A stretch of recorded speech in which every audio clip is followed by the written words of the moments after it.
Hello, this is a guy who likes fanfiction and is too lazy to read, so here is Soul Chess in audio form. Check the description for the links to the author. Chapter 171, No-Net Enneagram, Reason for the Fear. 1 month later.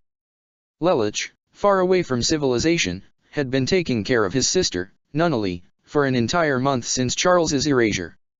He had had no contact with the outside other than a simple message to Kyokaka that said, "Carry on without me for a little while." Susanna was worried, but Kyokaka told her it was best she do as he requested. Whatever was so important that he wanted to be alone for an entire month, she needed to trust him. Susanna agreed, but still she worried. In the meantime, Nunnally was happy to have her big brother at her side, happy that they could be just the two of them. That was all she wanted out of life, just to be with her big brother. She was completely oblivious to the fact that his other self was currently in the process of usurping the Brighton throne with the help of his good friend, Suzaku Kururugi. Unfortunately for his live self, he was playing right into Schneeisel's hands and he would be his next opponent. Emperor Lelich knew Schneeisel stood in his way, but he didn't know that Schneeisel had intended for him to take the throne, or rather had anticipated it and was ready to use it to his advantage. In the days that passed, Emperor Lelich forced his brothers into the military and his sisters into maids. He considered it amusing. He also burned down the imperial mausoleum and no one questioned him. After the end of Bismarck, the emperor broadcasted to the world that he intended to join the UFN. However, even after the Lancelot's show, Lelich's danger had not passed.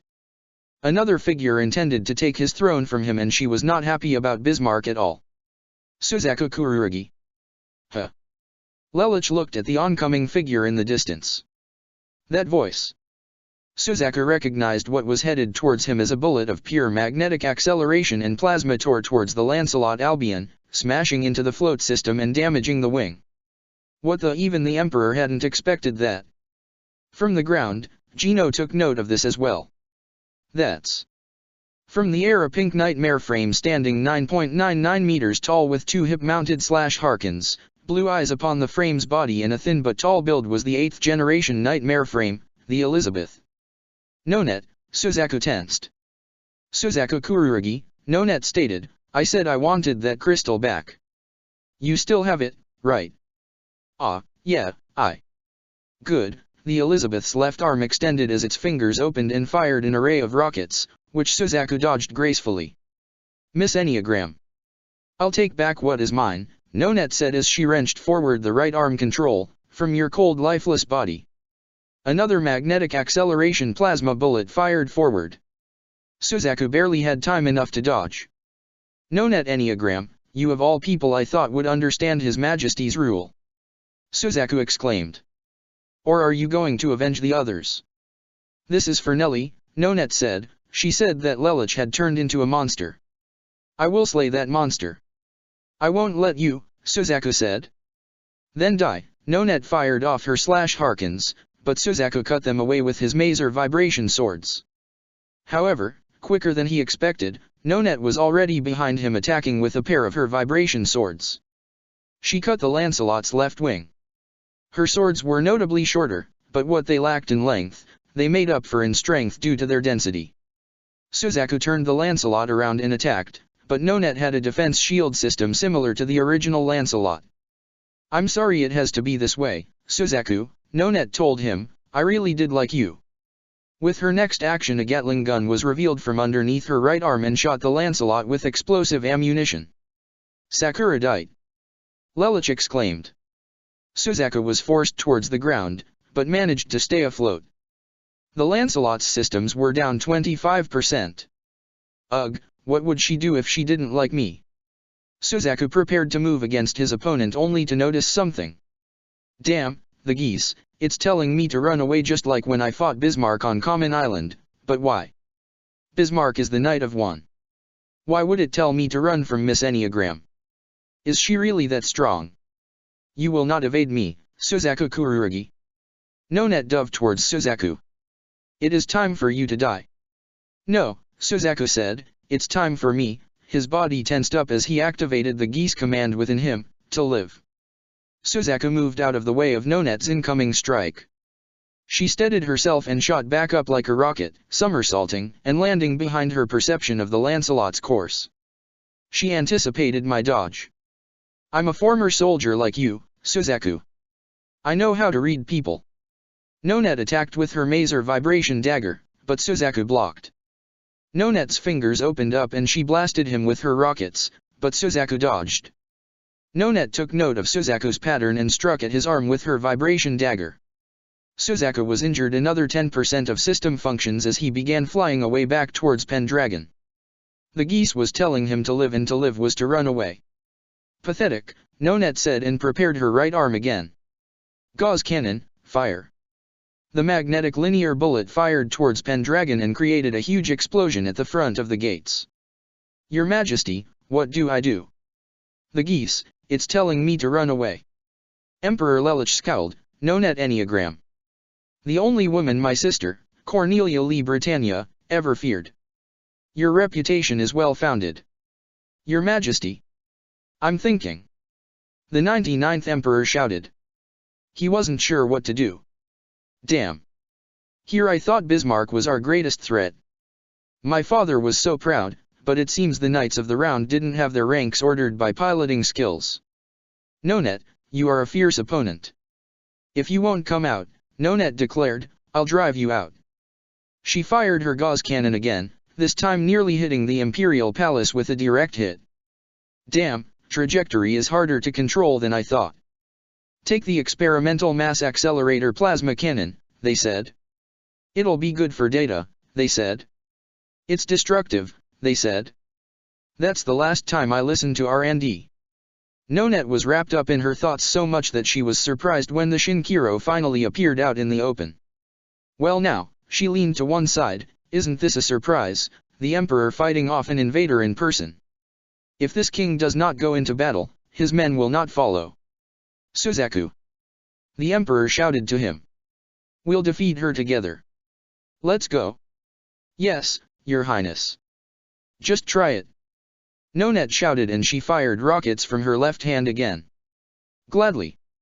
The Emperor declared using his absolute defense system to block the rockets as Suzaku flew towards Nonette, whipping out his twin Varus rifles and opened fire. Nonette swiftly dodged and weaved to either side. What's with this nightmare? Its specs aren't even that top of the line. Is she predicting our moves? Emperor Lelich tapped into his interface and pulled up Nonette's profile. He scanned it over. She's just a normal person, how is she doing all of this? A fair question, but the answer was simple, Nonette was simply just that skilled and simply just that good. Like with the Karakura 7, in the face of superior firepower, strategy was the key.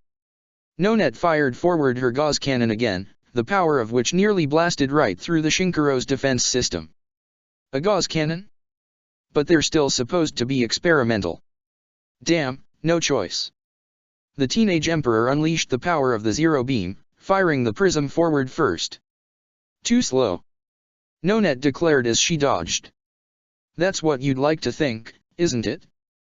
Lelich then fired the beam as it reflected off of the prism and it reflected straight into the Elizabeth, slicing it diagonally in half at the center point.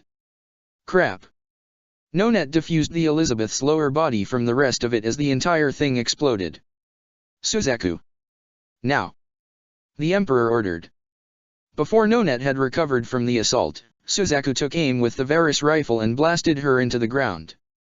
Nonette went wide-eyed and reached for the ejection button as the remainder of the Elizabeth exploded upon impact with the dirt. Nonette. Gino shouted from the ground.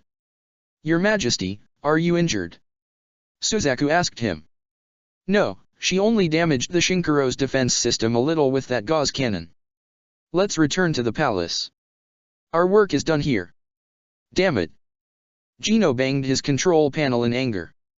Gino forced the Tristain into its fortress mode despite its damages.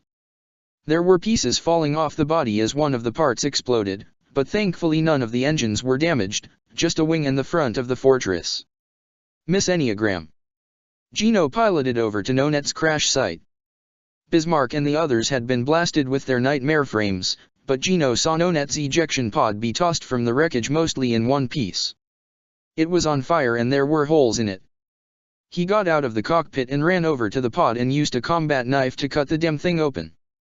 Inside she was bleeding all over the place from her head, from her shoulders and arms and even her legs, not to mention burn marks.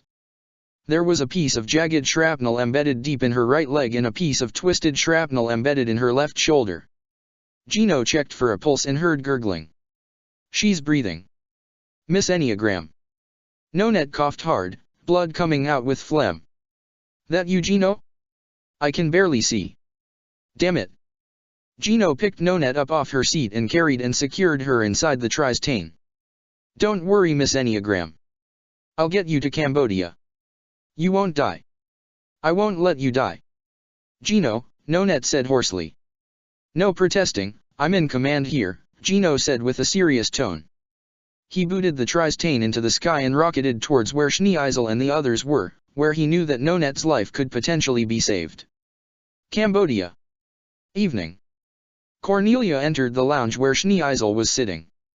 Since being liberated from the Black Knights, she had complete military authority over the soldiers at her brother's disposal, as she had not been officially reinstated as the General-in-Chief and had been directing them throughout the day since the announcement, only to find the grave news of Guilford, her knight.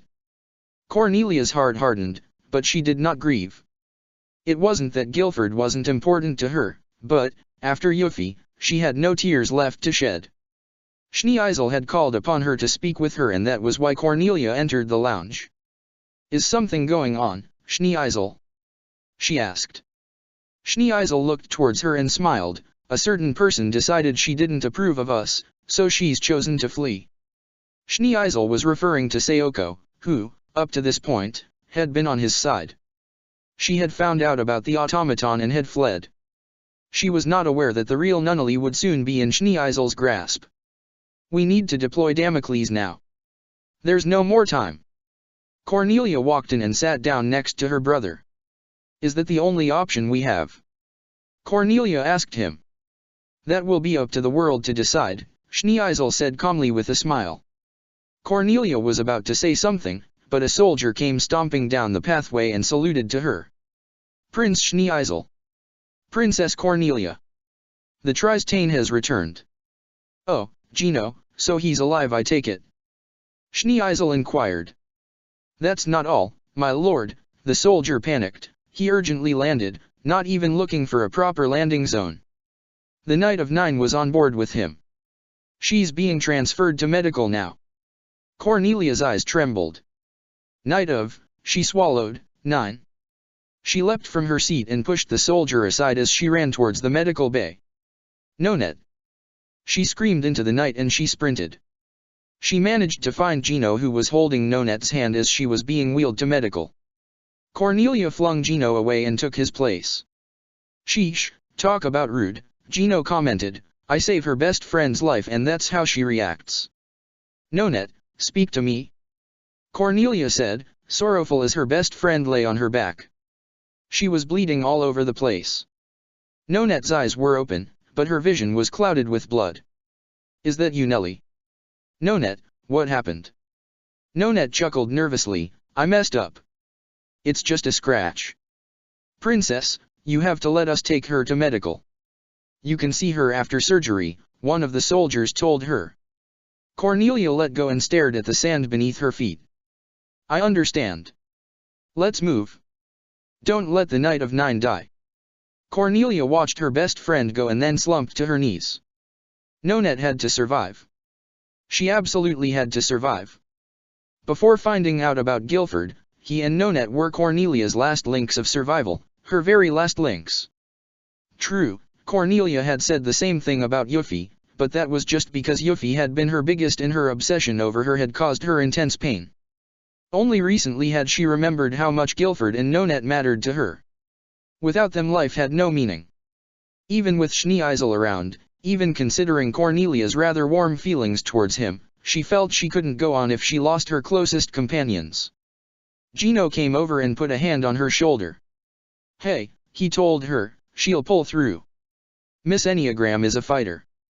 She stayed alive with those injuries all the way here from Pendragon in the Tristain. What Gino didn't realize is that such a thing could easily lessen Nonette's chances of survival without medical attention. She had open wounds and there was no telling if she had contracted an infection or how sterile any of the shrapnel in her skin was.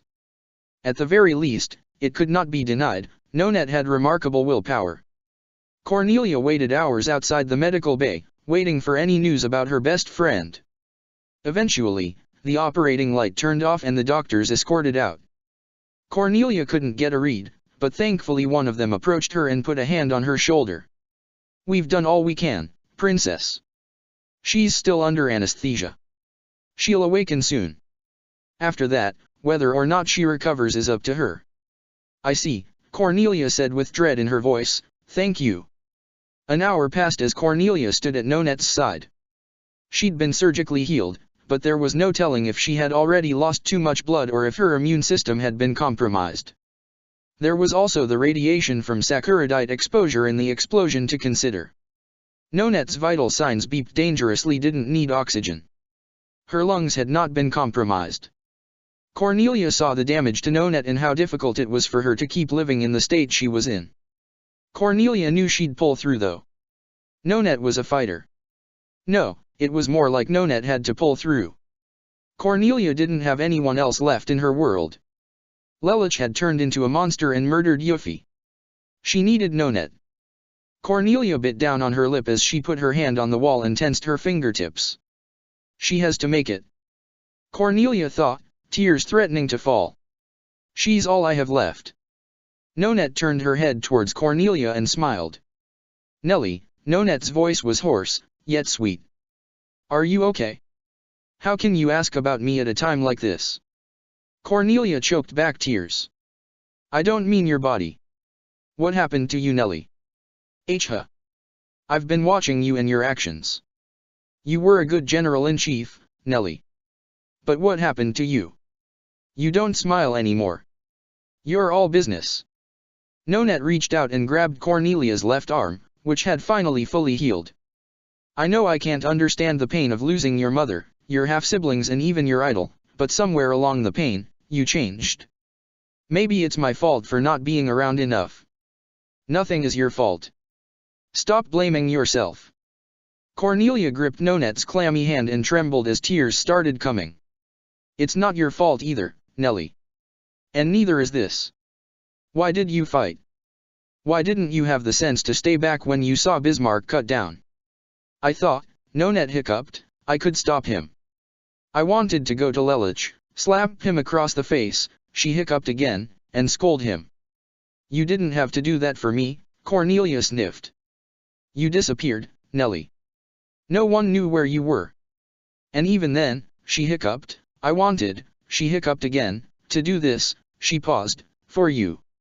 I wanted to clear Euphemia's name. She isn't responsible for that massacre." "I know," Nonette said groggily, "Euphemia is a sweetheart. I found my answer, but nothing matters if I lose you too. You have Schneeisel." Cornelia said nothing and just began to tear up. Nonette reached up and stroked Cornelia's face. "Please don't cry, Nellie. I don't want my last memory being of you crying." "Don't say things like that," Cornelia said, talking a little fast, "everything is going to be okay. You're going to get better, we'll team up and it'll be just like old times." Cornelia laughed nervously as her eyes turned crazed. "No, Nonette won't die. She'd never leave me all alone. She would never. Nellie, listen to me. I don't know how much longer I have. It's taking everything I have to hold out this long. What are you saying? You're not dying. You're going to be fine." Cornelia's eyes became even more crazed as if she might fall apart if Nonette died. "Nellie, please," Nonette wheezed. Cornelia calmed down enough to listen. "I know you've been through rough times, but you have to stop feeling so sorry for yourself. Never forget the pain, but don't let it drive you. You are a war hero."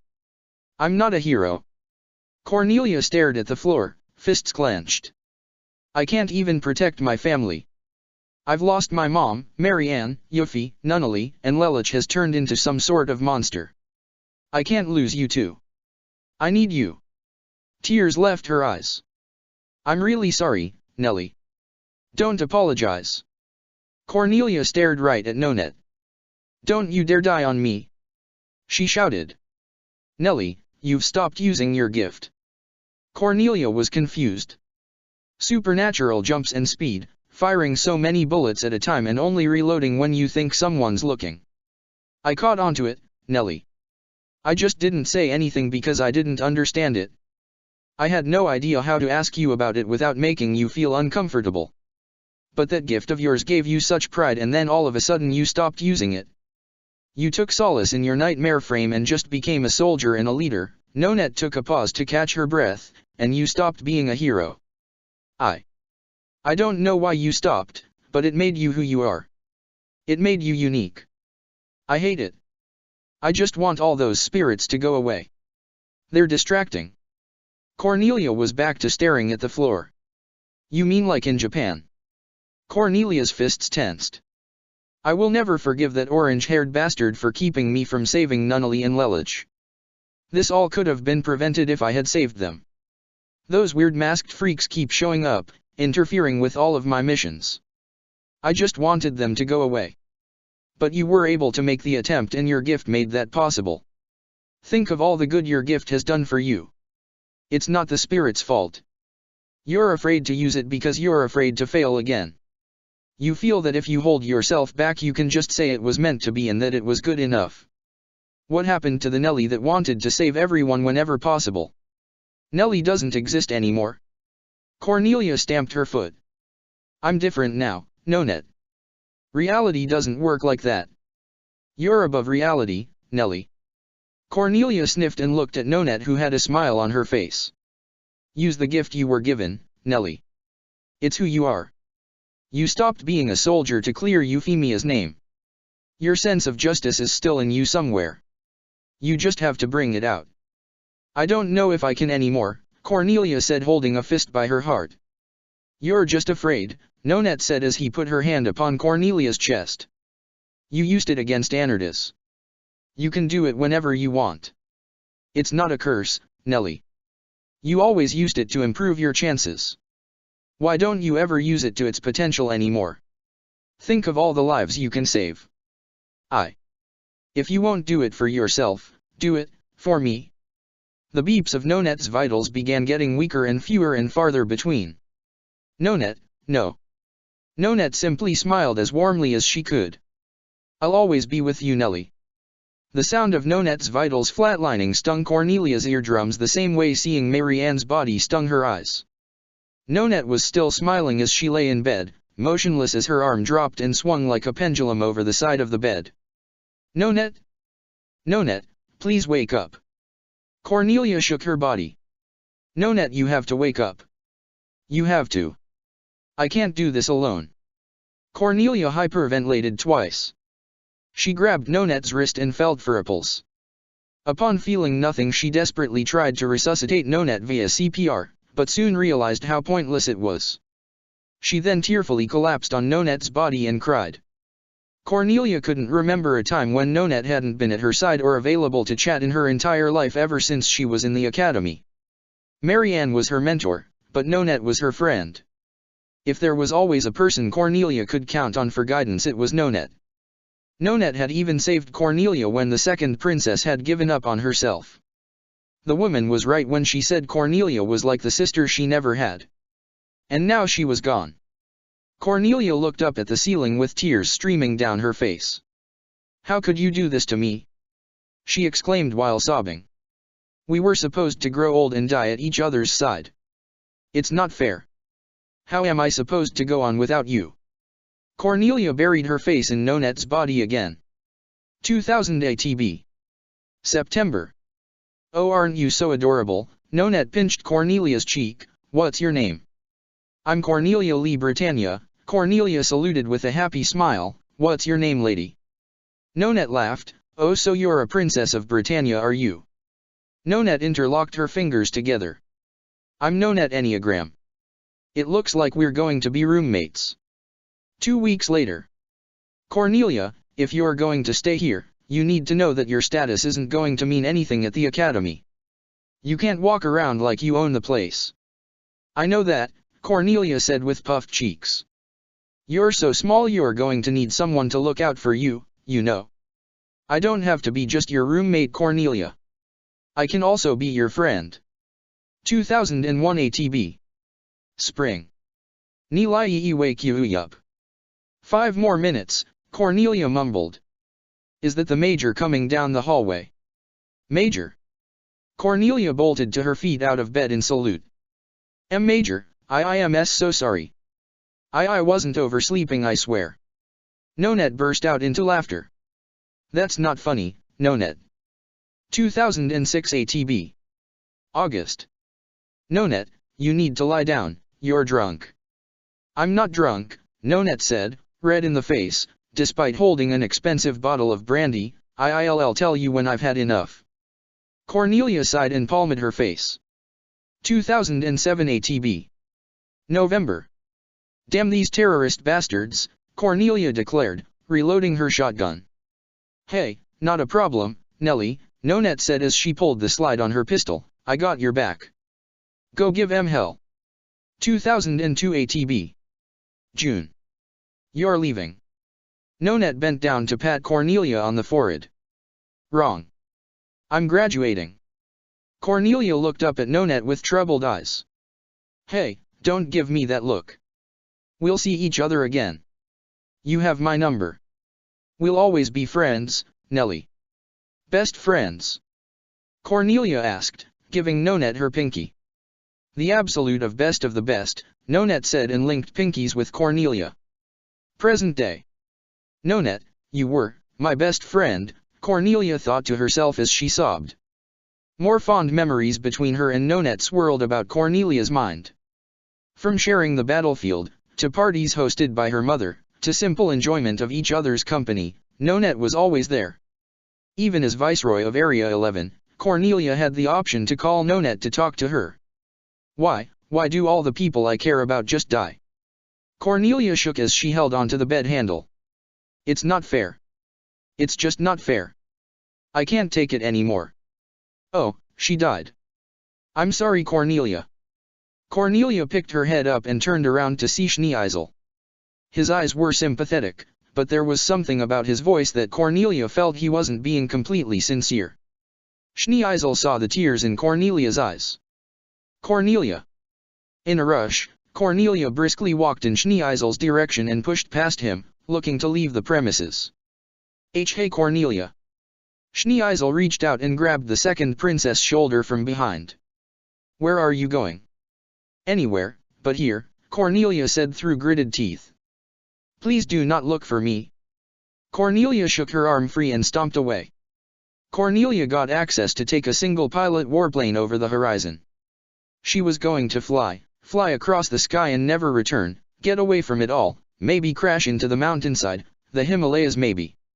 However, as she flew northwest, much like with a nightmare frame, her onboard computer picked up an energy reading down below her. Cornelia took note and landed the vehicle to investigate. She didn't know why she did it. She was dead set on flying far away when she took off, but the readings were similar to those people in black cloaks. Perhaps she could finally get some answers. Aogashima. Lelich noticed the plane overhead. It looks like our time is at an end. Nunnally, this month with you has been one of the greatest of my life. Lelich smiled. He saw the plane descend down nearby along the coast. He was surprised to see Cornelia get out of the plane. She trotted up the pathway and was floored by what she saw at the small makeshift campsite. There were 2 figures in front of the roaring fire, one sitting on the ground, resting against a log, the other standing over the fire pit, cooking fish. Nunnally. Cornelia gaped and then saw the other figure garbed in black. Lelich? But, how? So, you are here to take her from me? Lelich reached into the folds of his hakama and prepared to draw out a memory replacement device. Hands where I can see them. Cornelia said, drawing her gun. Not another movement. Lelich ignored her. She opened fire. Cornelia, stop. Don't hurt Big Brother. You two shouldn't be fighting. Bakudo 39, in Kosen. The bullets whizzed towards Lelich and impacted against his Kido shield, surprising Cornelia. As much as I enjoy this little reunion, the time is not right for this meeting just yet, Lelich said and drew out a small brass sphere that was beeping. This will not be permanent, but you won't remember this for a while, not until the time is right. We will meet again, Cornelia, and I will explain everything. You won't get away from me. Cornelia ran towards Lelich to strike with her bayonet, but suddenly there was a bright flash of light and a loud ringing that knocked both Nunnally and Cornelia unconscious. When they awoke, both would forget that Lelich had even been there, that they'd ever come in contact with him, but Lelich knew Cornelia would be able to make something up depending on what her mind did to fill in the missing pieces. He moved his sister's sleeping forms to have Nunnally being cradled by Cornelia. Don't you wish you had a camera? Yes, yes I do. Shall we go? Yeah, Rangiku and the others are probably wondering where I am. Lelich prepared to depart for the Britannia mainland. He radioed for Rangiku, but glanced back at his sisters once before taking off. We will meet again, Cornelia, and I will explain myself. Nunnally, I hope I can see you again. Teiko. Where have you been? What have you been doing? And I hope you can forgive your foolish brother. Lelich then took off and began talking to Rangiku. I've been undertaking a personal task. Rangiku, has the main force been deployed for Britannia over the course of the last several days as I requested? Yes sir, we're all waiting in Pendragon. Come at your convenience. I'll be there before noon. And Teiko? Yes. Welcome back, Rangiku told him. Lelich only smiled. End of chapter 171. Chapter 172, Lelich departs. Aboard the Damocles. Before the incident in Pendragon occurred with the Flaja warhead, Schneeisel was worried about Cornelia. So, before going to Pendragon, he set off on the Damocles to look for her first. He followed the emissions from her lifted jet and found her on Aogashima, collapsed and, much to his surprise, with Nunnally. Much confusion was had with Cornelia unable to remember much of anything after she landed. She only could recall that she had found Nunnally all alone, fending for herself. Schneeisel knew there had to be more to it, but something didn't make sense. If Lelich had been here, which he suspected, but Cornelia did not know such due to her memory loss, he would have taken Nunnally with him. The situation was strange and bizarre to Schneeisel. He did not like things he could not understand. Nevertheless, he understood that the situation could be investigated later. Right now he had just gained a very valuable piece and was going to put it into action. He hovered over Pendragon and prepared to fire the Damocles Flaja. When the fortress appeared on the Britannia automated defense grid, as it would take several hours to reach the capital, despite being under Lelich's geese, there were still orders to be done and things to carry out for daily necessities, such as protecting the essentials of the Empire and evacuating the Britannian royals. Guinevere, Odysseus, Carine, and the others were all found and removed from Pendragon. Unfortunately, that was as far as the evacuation went. The royal family and essential staff, as per Emperor Lelich's own orders for the latter.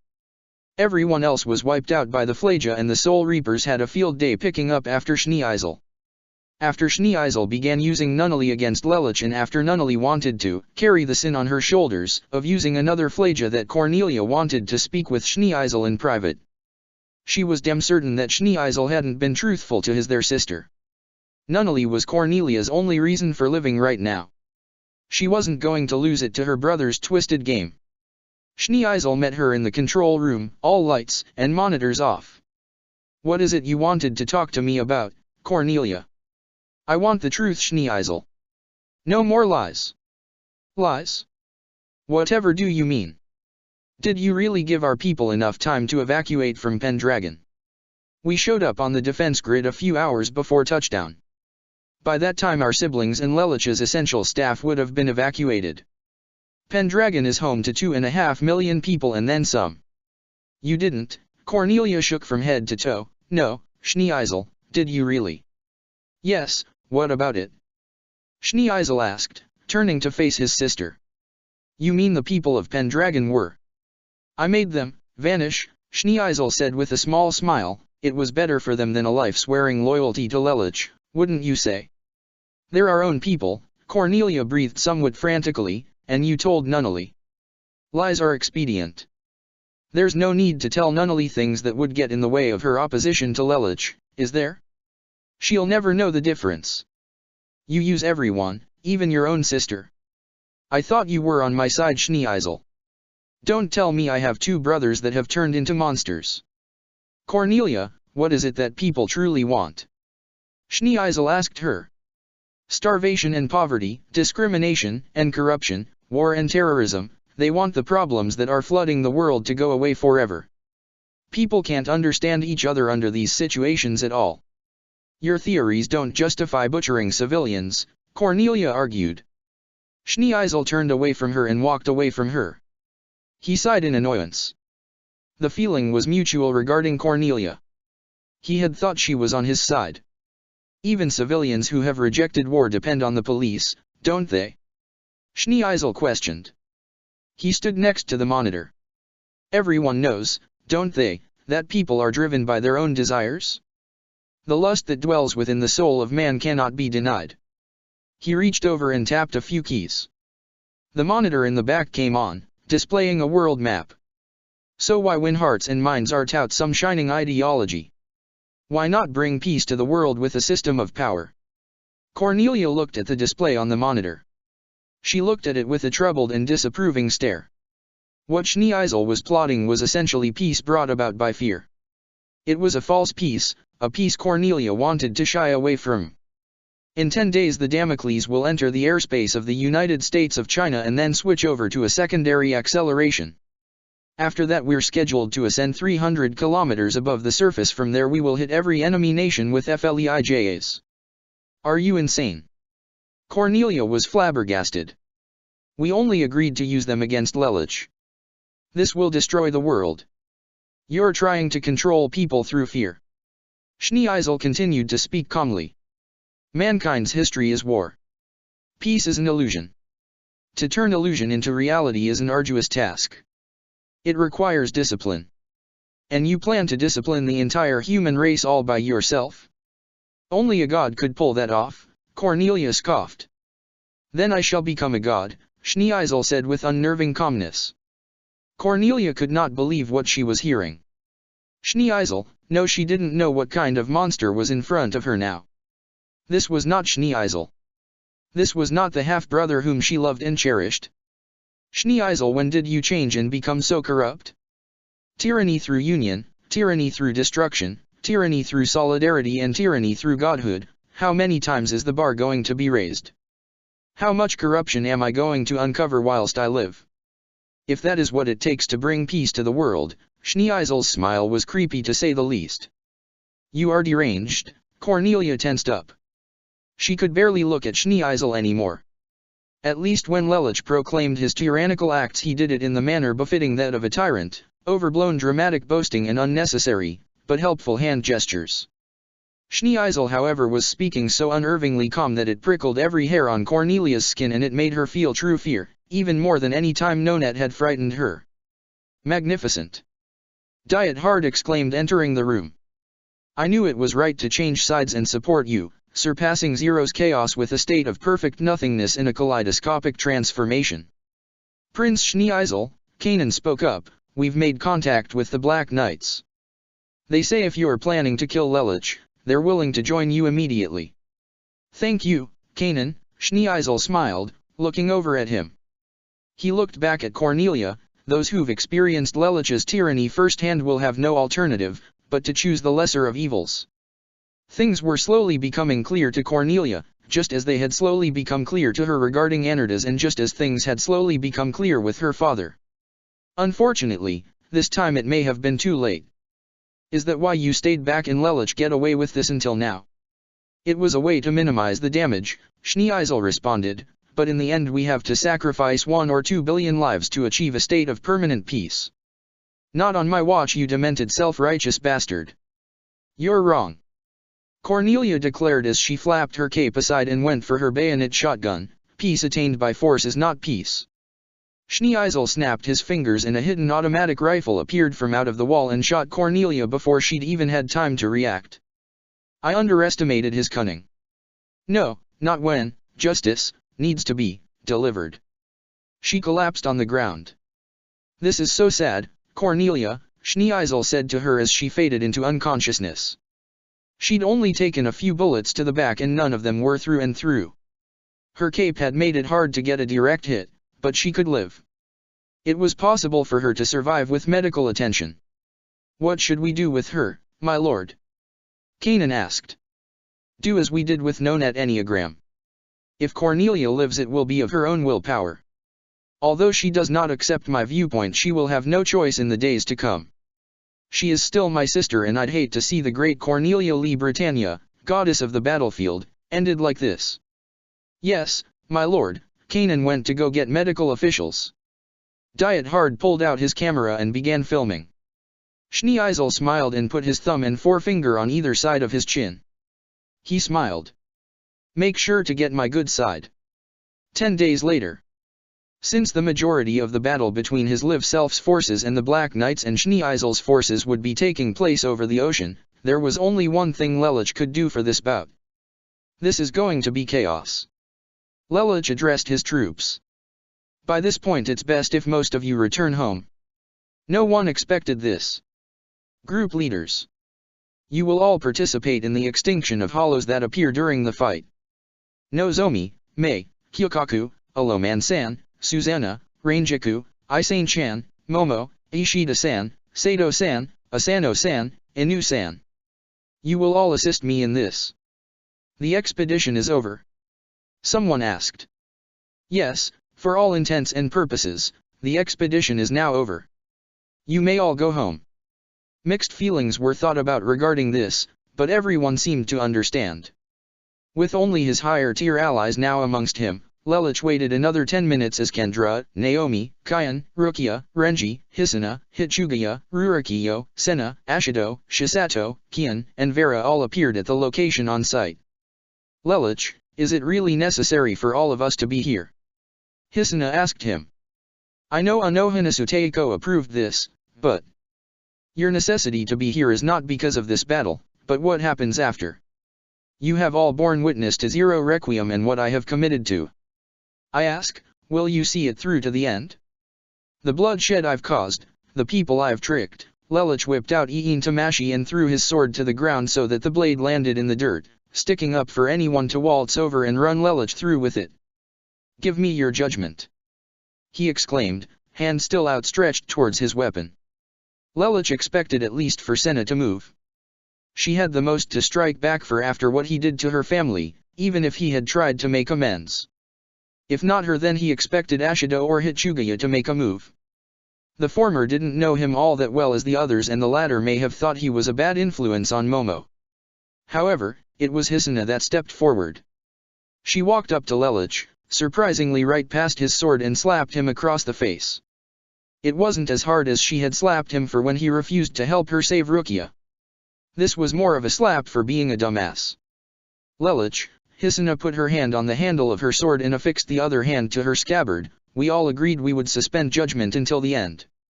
Yukatake Teiko asked this of us. Some of the other captains seemed to understand the truth behind Zero Requiem. We are here to see it firsthand while they watch from afar. Right now, I can only say this, we are your friends and comrades. We have seen the kind of person that you are and know the kind of person you've become. As I said before, back in the Soul Society, Kendra stepped forward. Sharing this with us is to show that you wish to hide nothing from us. You trust us with this knowledge rather than hide it from us in hopes that we may understand how it drove you to become what you are. And regarding what you are a good captain. It's as she said, Rangiku spoke up, I can think of no one else I'd rather have leading Division 10. Lelich actually smiled, thank you. That means a lot to me. Well then, Rukia stepped forward with a gleeful smile. If all the sappy crap is out of the way, she scowled, drew Sode no Shirayuki and hoisted it above her head. Let's go kick some hollow butt. Yeah. Naomi jumped into the air with a fist pump. Lelich drew out his sword and hoisted it into the air. He stepped over to a slanted rock and used it so that he was at a higher altitude than the others. My fellow Soul Reapers. You have sworn to uphold justice. I ask of you to join me in one last conquest before you pass judgment upon me. Let us ignore my transgressions and ignore my sins. For this very moment we are not men and women, we are not nobles, or captains, or vice-captains or seated officers. We are soldiers. And our job as soldiers is to protect the living. Let us go and do our job. Hi, Lamperouge Teiko.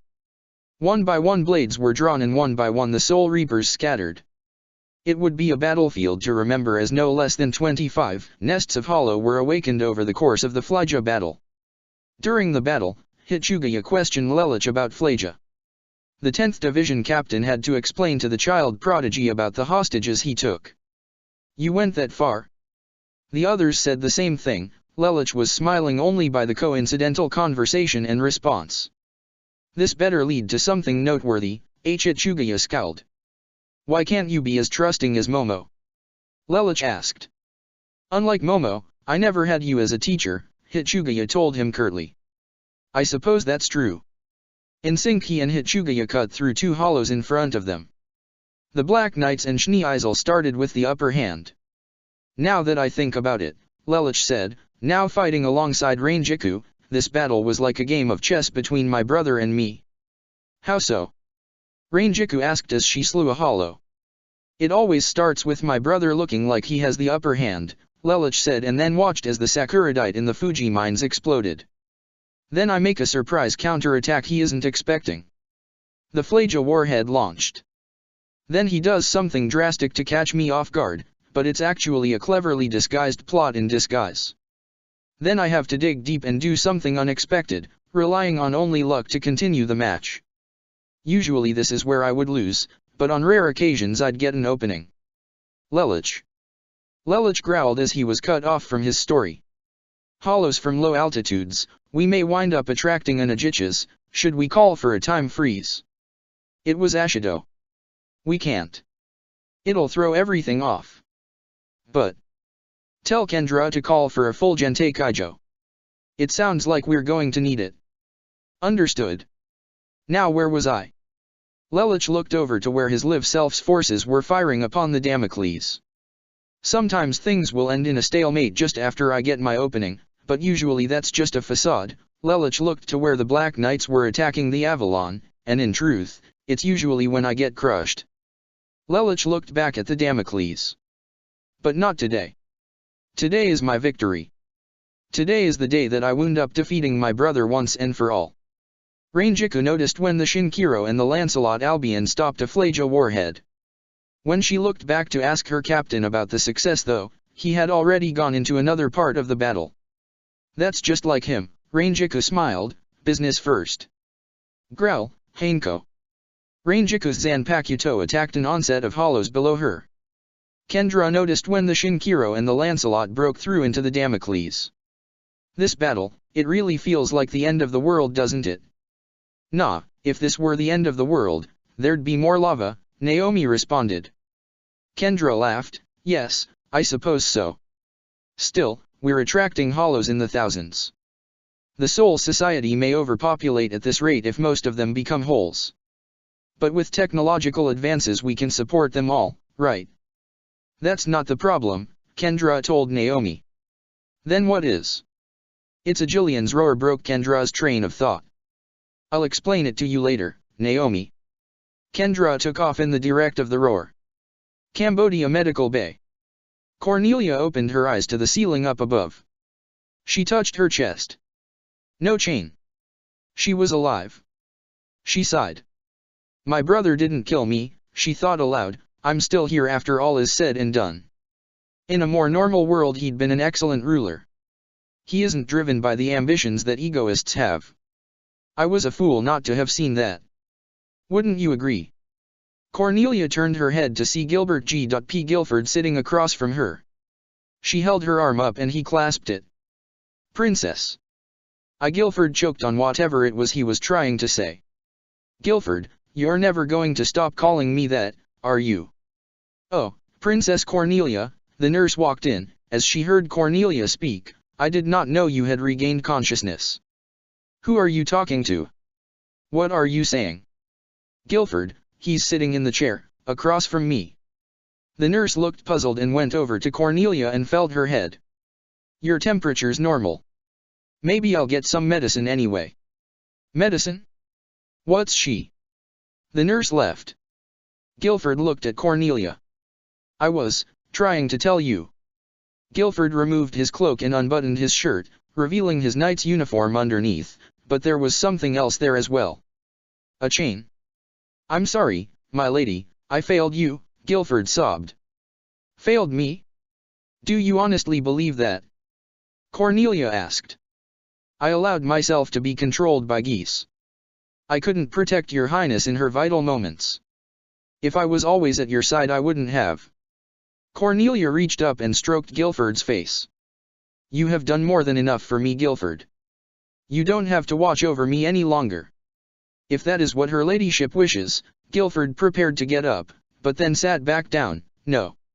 I will stay by your side, forever and always. What? Cornelia gasped. Princess Cornelia, I know this is probably a bad time, but there's no denying what I'm feeling. I'm in love with you, Princess Cornelia. Cornelia's eyes trembled for a moment before she smiled. It was there all along, happiness. Then stay with me, Guilford. Stay with me, until you can no longer. Stay by my side, until the very end. As you wish, Guilford said with a smile, and after a few moments added, my lady. The battle at the Damocles. Lelich entered the Damocles. There was a useful pawn inside that he wanted to make sure he sent to the other side. Diet hard read. Lelich thought to himself with a smirk. Schneeisel and Kanan would already be leaving the Damocles, the latter by force. The soldiers Lelich had used his geese on would soon leave the area as well, and soon Lelich and Diet Hard were face to face while the 99th Emperor confronted the soon-to-be 100th Empress. Diet Hard understandably panicked when he saw Lelich. Lelich. I mean Zero. I mean, what in the hell? Diet Hard read, your actions brought about your death, but you can serve a greater purpose in the afterlife. What makes you think I want to help you at all? You had Schneeisel shoot me. Lelich's geese flashed in his eyes. This is why. You still have the power of geese. Diet Hard gasped. His geese stopped glowing. Yes, and with it I have risen to power in the afterlife. Diet Hard, your life is over in the living world, but do you want to witness history in the making, finish the story of Zero you always wanted to finish? What are you saying? Diet Hard didn't understand Lelich's angle. In the Soul Society, the name Zero carries with it quite a lot of weight. I'm going to send you there and I want you to do your homework. Together, we will create the documentary of Zero. The True Chronicles. Diet Hard folded his arms. I told you when I died that your story is over. Your defiance is interesting, as if you intend for me to use my geese on you. I told you before that you aren't worth it. That opinion has not changed. Give it some thought then, Diet Hard. Either way, Lelich tapped the newscaster on the forehead as he rushed by and landed behind him. I have work to do. What incredible speed. Zero, you are. Diet Hard faded from sight. Lelich swung his sword to gain a firm grip on it and then put it away. I guess that's it then. The finale is to begin soon. And begin it did. After Emperor Lelich's victory over Schneeisel, the EU ratified the UFN, under his influence, and Britannia controlled the world. His foes escorted to the execution grounds, his victory assured, his empire complete.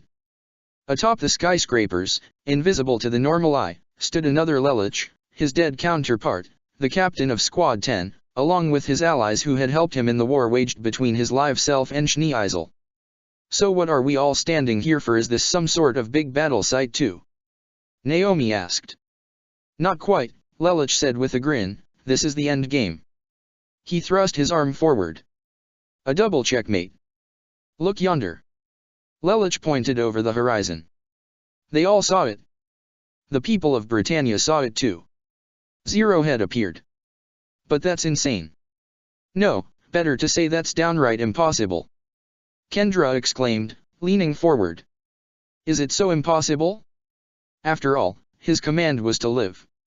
Wait, so that's your friend Suzaku in there? Shisato asked. Yes, Lelich answered, now watch what happens. In the research department this was also being viewed as Zero, real identity. Suzaku Kurugi dodged bullets and made great leaps and bounds with supernatural dexterity just to reach the Emperor of Britannia and run him through. All of Lelich's allies were watching. Susanna clung to her husband despite him not needing her comfort. Not this time. This time it was the others who must realize his strong heart. Lelich put his hand on his heart as if feeling the stab a second time when Suzaku ran him through. It takes a strong will to kill your only friend, even when they ask you to. Suzaku, this last century and a half could not have been better. I gave you the identity of Zero and you gave me a new way to see the world. Lelich smiled as he stepped forward towards the edge and let the wind blow through his hair. I have what I need now. My freedom is nearly here. Although Zero Requiem had finally been completed, Lelich still had to slay himself as a hollow. That was undeniable. Only then, would he truly be free from his past once and for all. Down on the ground, Nunnally turned towards the 99th Emperor. Lelich, are you? She saw the regretful smile in his eyes and gasped. She went for his hand and clasped it, and from the shape of it, the weight it carried, she understood. It was as if her brother's memories transferred to her. Her eyes trembled. You mean, everything you've done, up till now? Nunnally's eyes became filled with sorrow as she held up Lelich's hand. Oh big brother, I love you.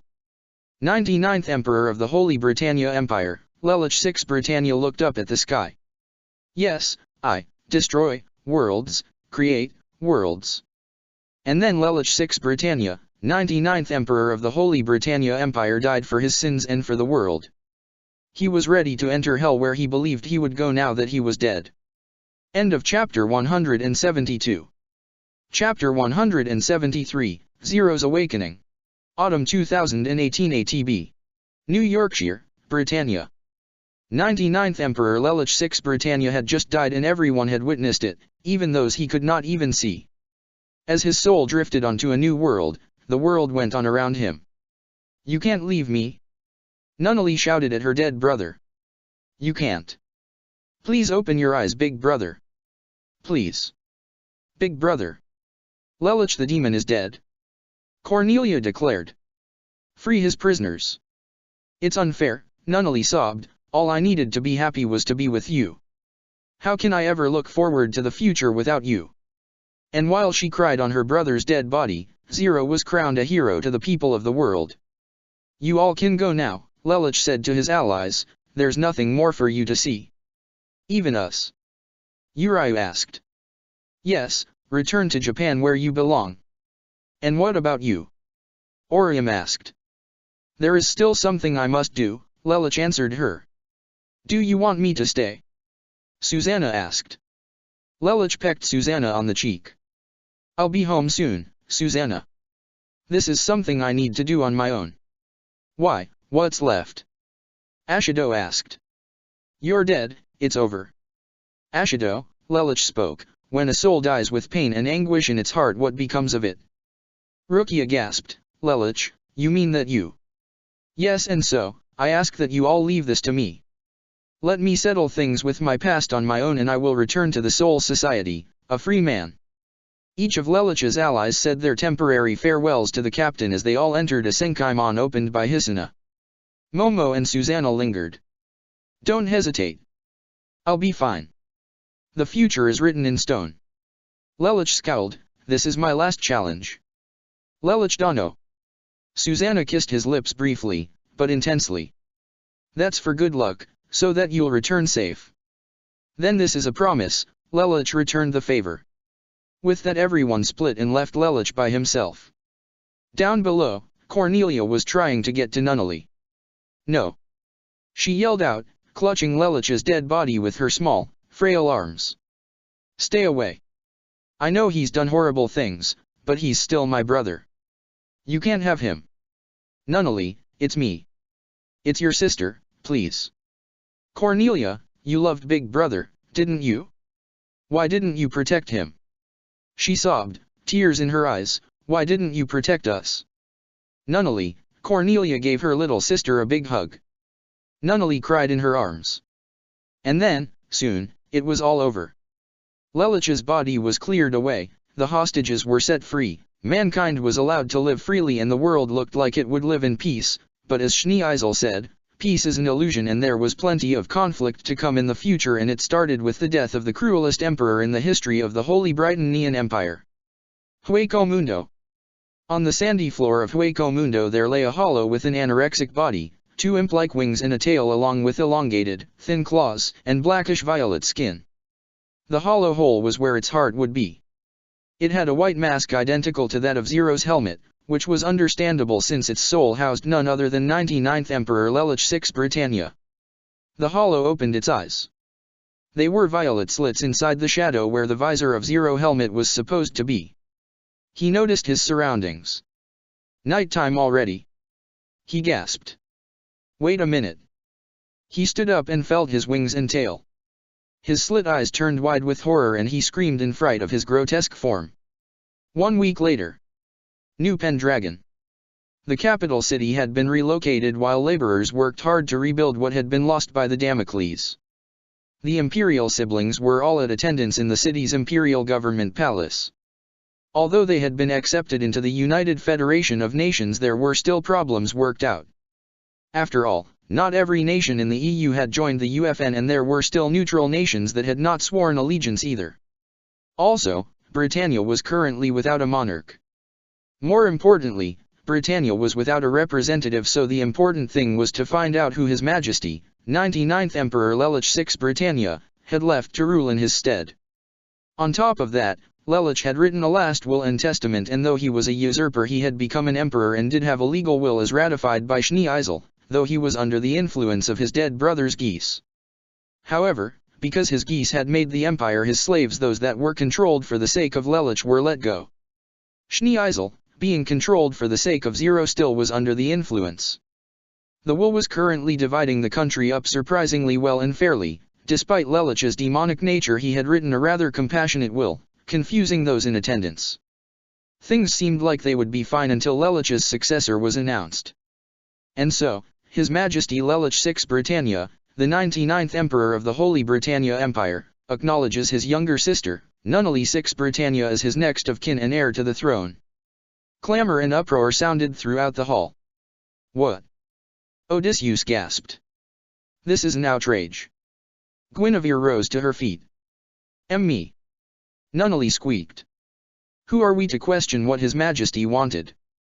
Schnee-Isel asked. No, I can't accept this. Guinevere rose angrily to her feet. Lelich usurped the empire and made us all obey him with the power of geese. His will should be invalidated on that error alone. Geese had been exposed via Schnee-Isel and as part of Zero Requiem, though Zero had vanished shortly after the events, as had Cornelia. Usurpers come and go through all empires, sister. Please calm down, Odysseus told her. What was His former Majesty's will? Who did he choose to leave the throne to? Guinevere asked promptly. It just so happens I happen to have that on hand, the royal executor stated as he pulled it out from his robes. He scanned it over. It would be Oidh's, wouldn't it? Schnee-Isel asked. He is the eldest. I think it would be you, Schnee-Isel, Karine said happily. You certainly are the most qualified to lead. What about Cornelia, speaking of which, has anyone seen her? One of the royal siblings asked. Guinevere snorted. I hear father disowned her from the family after she abandoned her post. She no longer has the right of a princess of Britannia. With father dead though, if she wished to return her claim would be just as valid, a member spoke up. But her chances of being named successor are slim to none, another family member stated. I don't see why he wouldn't have one of us become empress. Gabrielle La Britannia, one of Charles's consorts, and also Clovis' mother, spoke up. I agree, Farah Britannia, Guinevere's mother, added, and as first imperial empress it only seems fitting that I should. Guinevere. Everyone looked at the royal executor. See, come again? Oidh's asked. The will of Charles Zi Britannia was that Guinevere Britannia would inherit the throne of Britannia. But why? Odysseus was upset. He was the eldest. According to the will, Guinevere was selected because Schnee-Isel had betrayed His Majesty and Odysseus had failed him at China. Clovis is dead and the younger sons of the empire are not ready. That leaves Guinevere. Not ready? And yet Lelich elected Nunnally as his heir. One of the princes shouted. I don't mind if Guinevere becomes empress, Nunnally said submissively. See, even the named empress herself is willing to turn things over to me, Guinevere said, placing her fingertips upon her chest. So their problem solved. I will. Suddenly the door clicked open and everyone turned to see who it was. These were chambers of royalty, so only imperial siblings could enter in via retina scan if it was closed. In the doorway stood Cornelia, dressed back in her official robes, though her hairstyle remained the same and she still had the cape. Princess Cornelia, one of the princes gasped lowly. Murmurs went through the room. And just what are you doing here? Guinevere asked. Aren't I allowed here? The retinal scan worked after all, Cornelia said smugly. It's not like it matters, Nunnally just turned the title of Empress over to Mua, Guinevere said even more smugly. Cornelia tilted her head back. So I heard outside. Tell me something, sister, are you invalidating Lelich's heir because you believe it is what's right for this country, or are you just power-hungry? A loud collection of gasps could be heard by the implications of Cornelia's declaration. Cornelia, what are you saying? Schneeisel asked. I'm saying that I think Guinevere knew she was going to become empress. So she wants Nunnally off the throne to claim her birthright. Of course I knew. If Lelich hadn't gotten involved, I would have. But he did get involved and you want what's yours, isn't that what you're trying to say? Cornelia said with a disapproving stare. Guinevere smirked. It doesn't matter what you say. Nunnally turned over the right of Empress to me. Nunnally is just a child. She has no authority to overturn a decision made by His Majesty so flimsily, even if she was Viceroy of Area 11. Cornelia walked over to Nunnally's seat and put her hand on the former Viceroy's shoulder. If Nunnally will not stand before your tyranny, then I will. What we have here is a decision of whether or not Lelich's last will and testament should be invalidated. I cast my lot in with the true Empress of Britannia. Anyone who disagrees, Cornelia drew her thumb across her neck, can go through me to stop me. A hush fell over the room at Cornelia's declaration. Guinevere finally found words to rebuttal Cornelia. She calmly pushed back her chair and stood up. You want to overturn Nunnally's own decision to let me become empress? Guinevere laughed silently. Aren't you only accomplishing putting a puppet on the throne by saying that? Nunnally is very kind-hearted. Cornelia glanced down at her sister. Were you going to give your older sister the title of empress just to stop the argument? Nunnally merely nodded as she looked up at Cornelia. There you see. My decision is to do what's best for Britannia. It always has been. Schneeisel, Zero has also asked that you cast in your lot to protect Her Majesty. The geese in Schneeisel activated. Cornelia's plan was working. Earlier, Cornelia had encountered Zero as she stood around the open road of Britannia wondering what she should do. By now the new emperor or empress was being declared, but as someone who abandoned the empire only to come back to stop a tyrant, Cornelia had nowhere to go and nothing to do. She considered going back to her villa and packing a satchel before walking the earth for eternity, attempting to find a purpose. However, as she stood over the landscape, admiring the view, footsteps approached from behind. Cornelia turned to see Zero.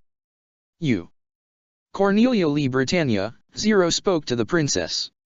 Cornelia whipped out her gun on reflex, but then, as semantics sunk in, she lowered it.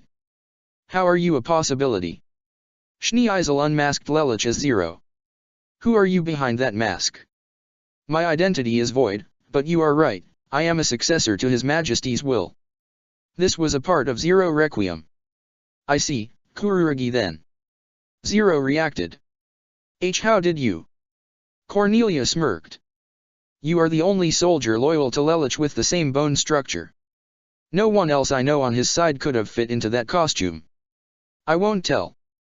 Zero is a hero for killing Lelich the tyrant. But, why would he have you execute him? Cornelia didn't question how Suzaka was alive despite having a grave marker. Stranger things had happened. Lelich's plan was to turn himself into the most hated person in the world so that the world could have peace. That's rather flawed. How does turning himself into the tyrannical messiah help anyone? There are a few parts to the plan that haven't been properly executed, which is why I came to you. Oh, I see, so I'm a part of this plan. Cornelia said mockingly and scowled. What makes you think I want to be a part of this plan? Lelich has named Nunnally the successor to his will as 100th Empress, but he also knows that your father may have selected an heir, a certain someone he knows you would never want to see upon the throne. Cornelia's scowl deepened. Guinevere. Precisely. What can I do? First you should go to the military and reinstate yourself as General-in-Chief of Britannia's army. They're sure to welcome you back with open arms. Second, help Nunnally. And third. Present time. Cornelia had explained some of what Zero said to those assembled as per his final set of instructions. Nunnally was crying a little as she remembered what Lelich had done. Zero was never Britannia's true enemy. It was our father that was ready to destroy Britannia.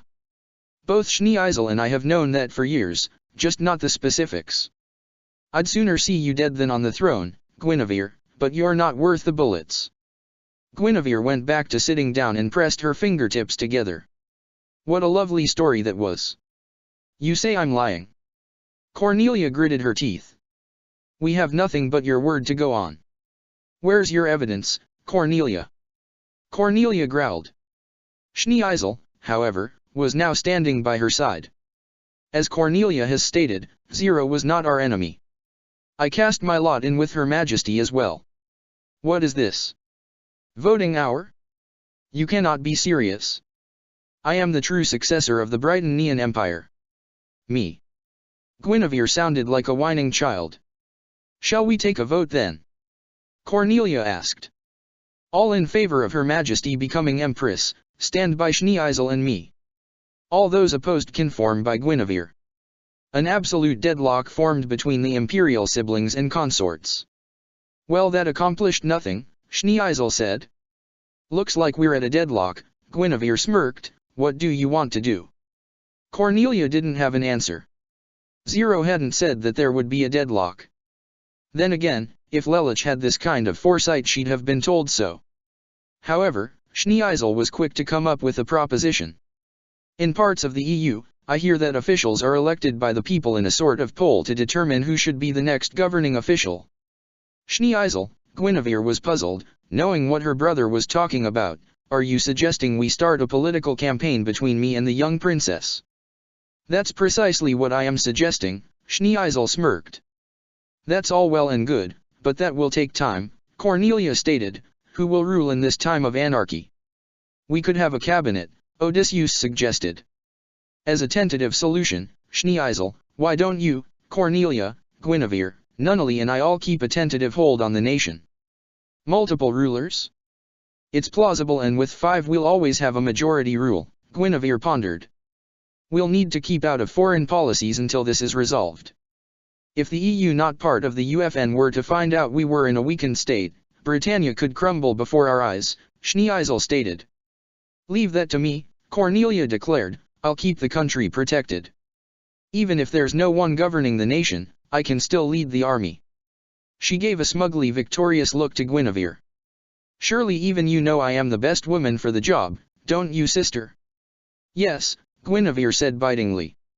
Much like Cornelia hated to admit to Guinevere's political brain, Guinevere had to acknowledge that, right now, Cornelia was the best they had to keep Britannia safe in this vulnerable state. Then it's settled. We'll start an election and the winner becomes Empress, Schneeisel stated. May the best woman win, Cornelia said sportingly. Oh, she shall, Guinevere said with a sweet smile. Everyone in the room could feel the tension between the first and second princess and the lightning that seemed to spark as their eyes met with each other with competitive glances. The princes, princesses, and consorts left the area and preparations were made to make sure this election was going to be done properly. Schneeisel and Odysseus were to research how this would work. Although Guinevere could be in on that research as well, as a candidate, the main 5 thought it was fair that she be left out of the decision-making process. Instead, Guinevere focused on how she would begin her campaign. Her mother, of course, was going to help. With the Ares villa still a mess, Cornelia had Nunnally stay with her. She was going to give Nunnally Euphemia's bedroom.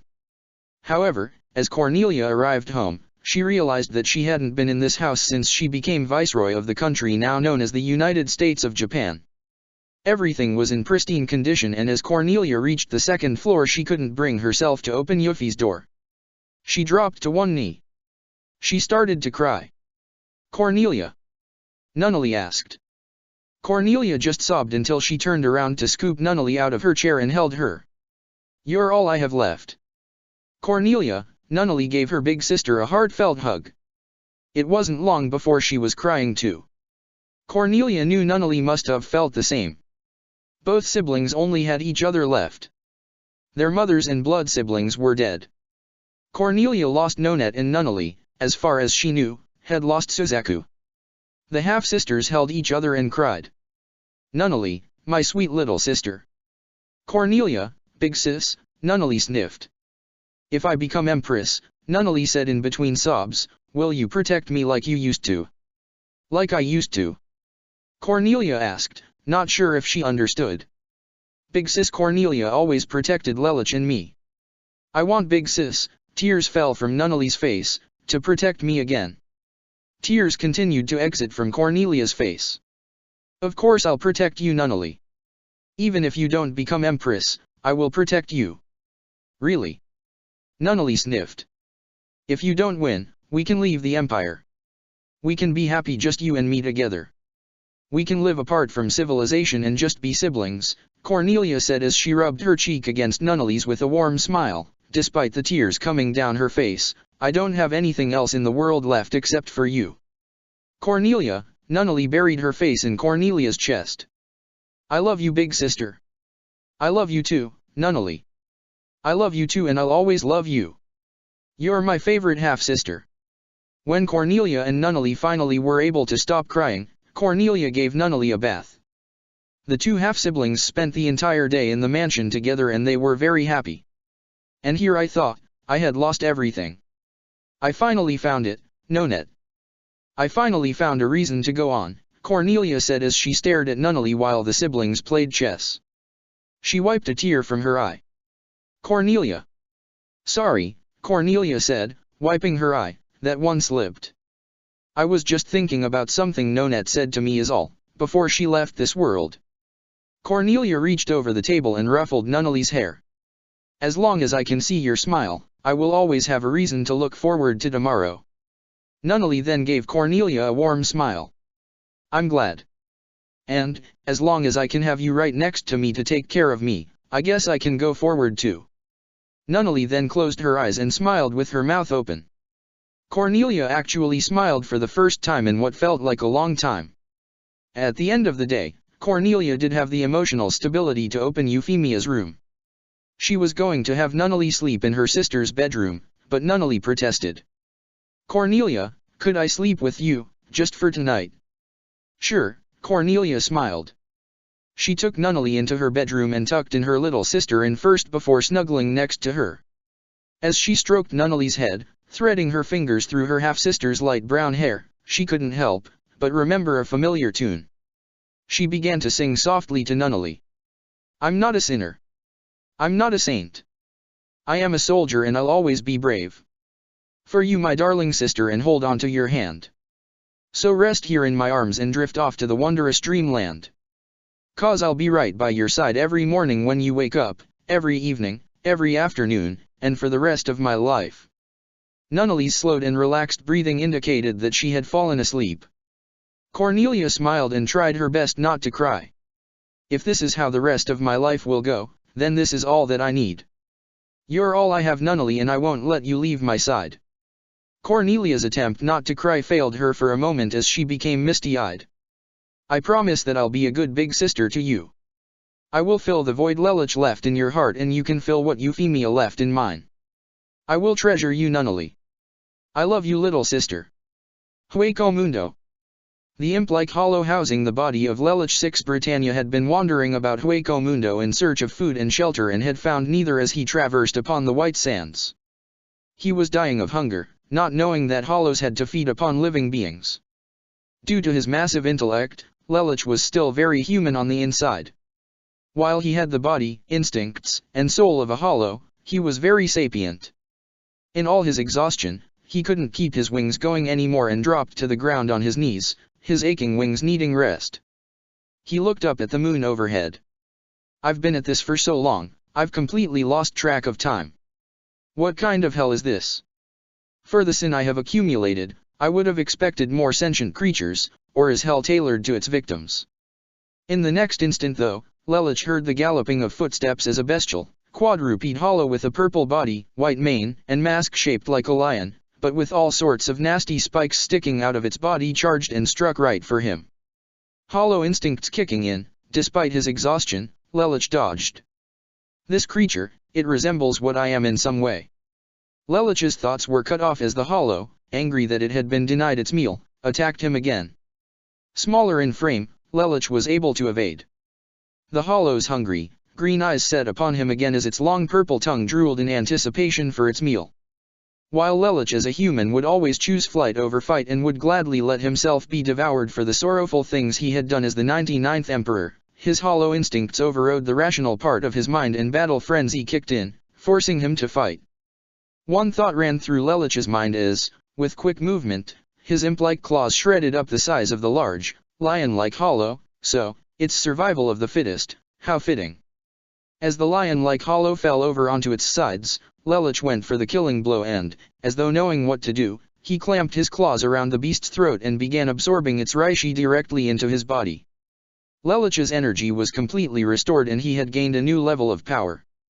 The hollow he had fought, though fierce, was just as much a newcomer as Lelich, and because Lelich was of noble blood, he had superior Ryotsu. Therefore victory was his. As he felt alive with power, he realized that he had to survive in this world by devouring his own kin, and with the beast-like hollow's soul now a part of his, he also gained the knowledge of desiring human souls as well. Lelich looked at his clawed hand and how the rest of his body had been coated with a thin layer of thick, slightly spiky skin. So I have to fight to survive. The strong will massacre and assimilate the weak, while the weak must grow strong and then do the same. What a fitting afterlife for one such as I. Lelich threw his head back, hand still up by his chest, and laughed like a maniac. He just laughed and laughed and laughed. He didn't know why, but he felt it was necessary.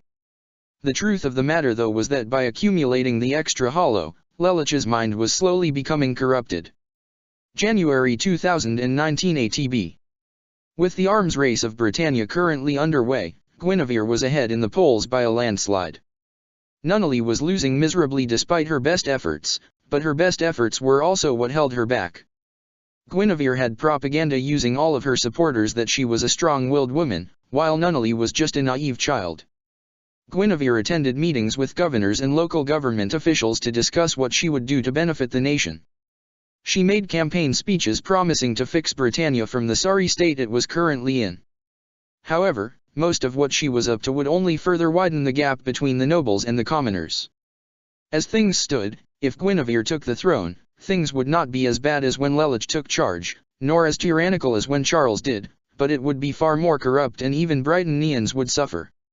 However, Guinevere had her charm, her wit, and her college-level education. Not to mention she had the support reaching across all of Britannia's many areas.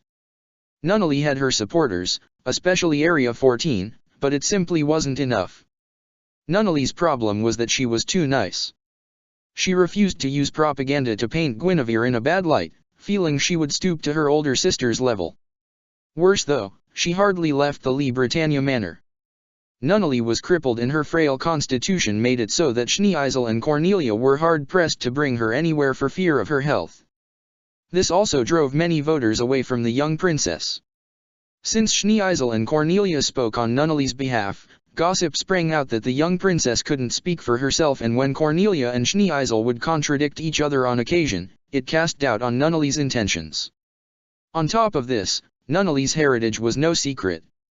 Many people distrusted her simply because she was the sister of Lelich VI Britannia, and many were afraid that she would act exactly the same and that everything she was saying was all a lie.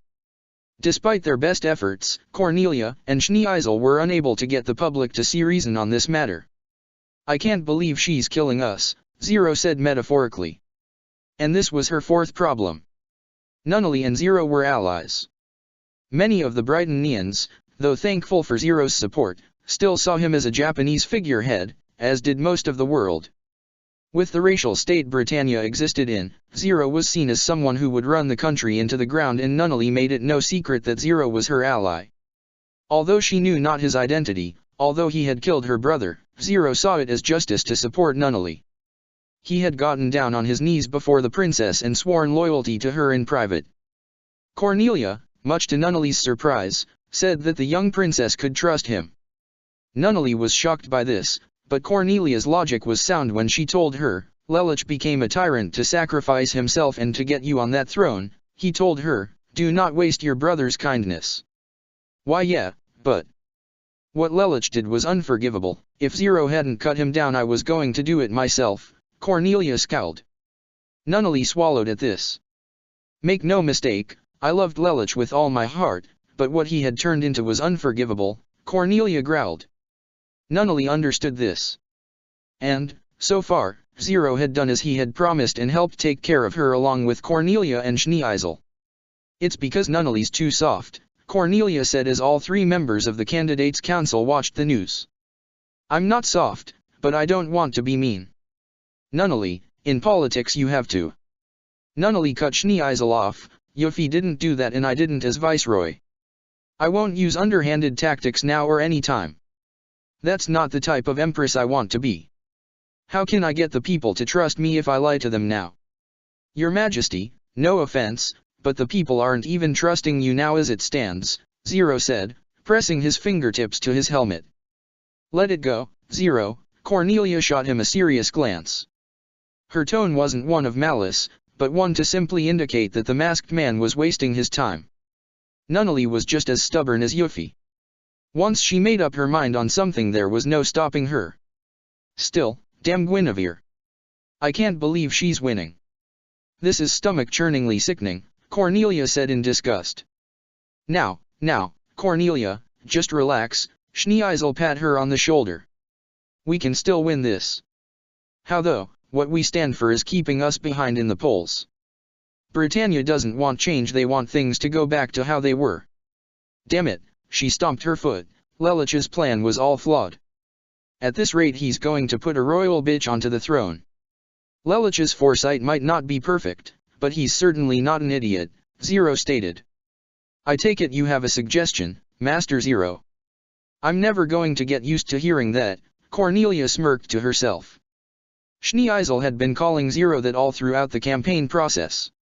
Zero had explained to her in secret that this too was part of Lelich's plan. I do. Answer this, Suzaku stated.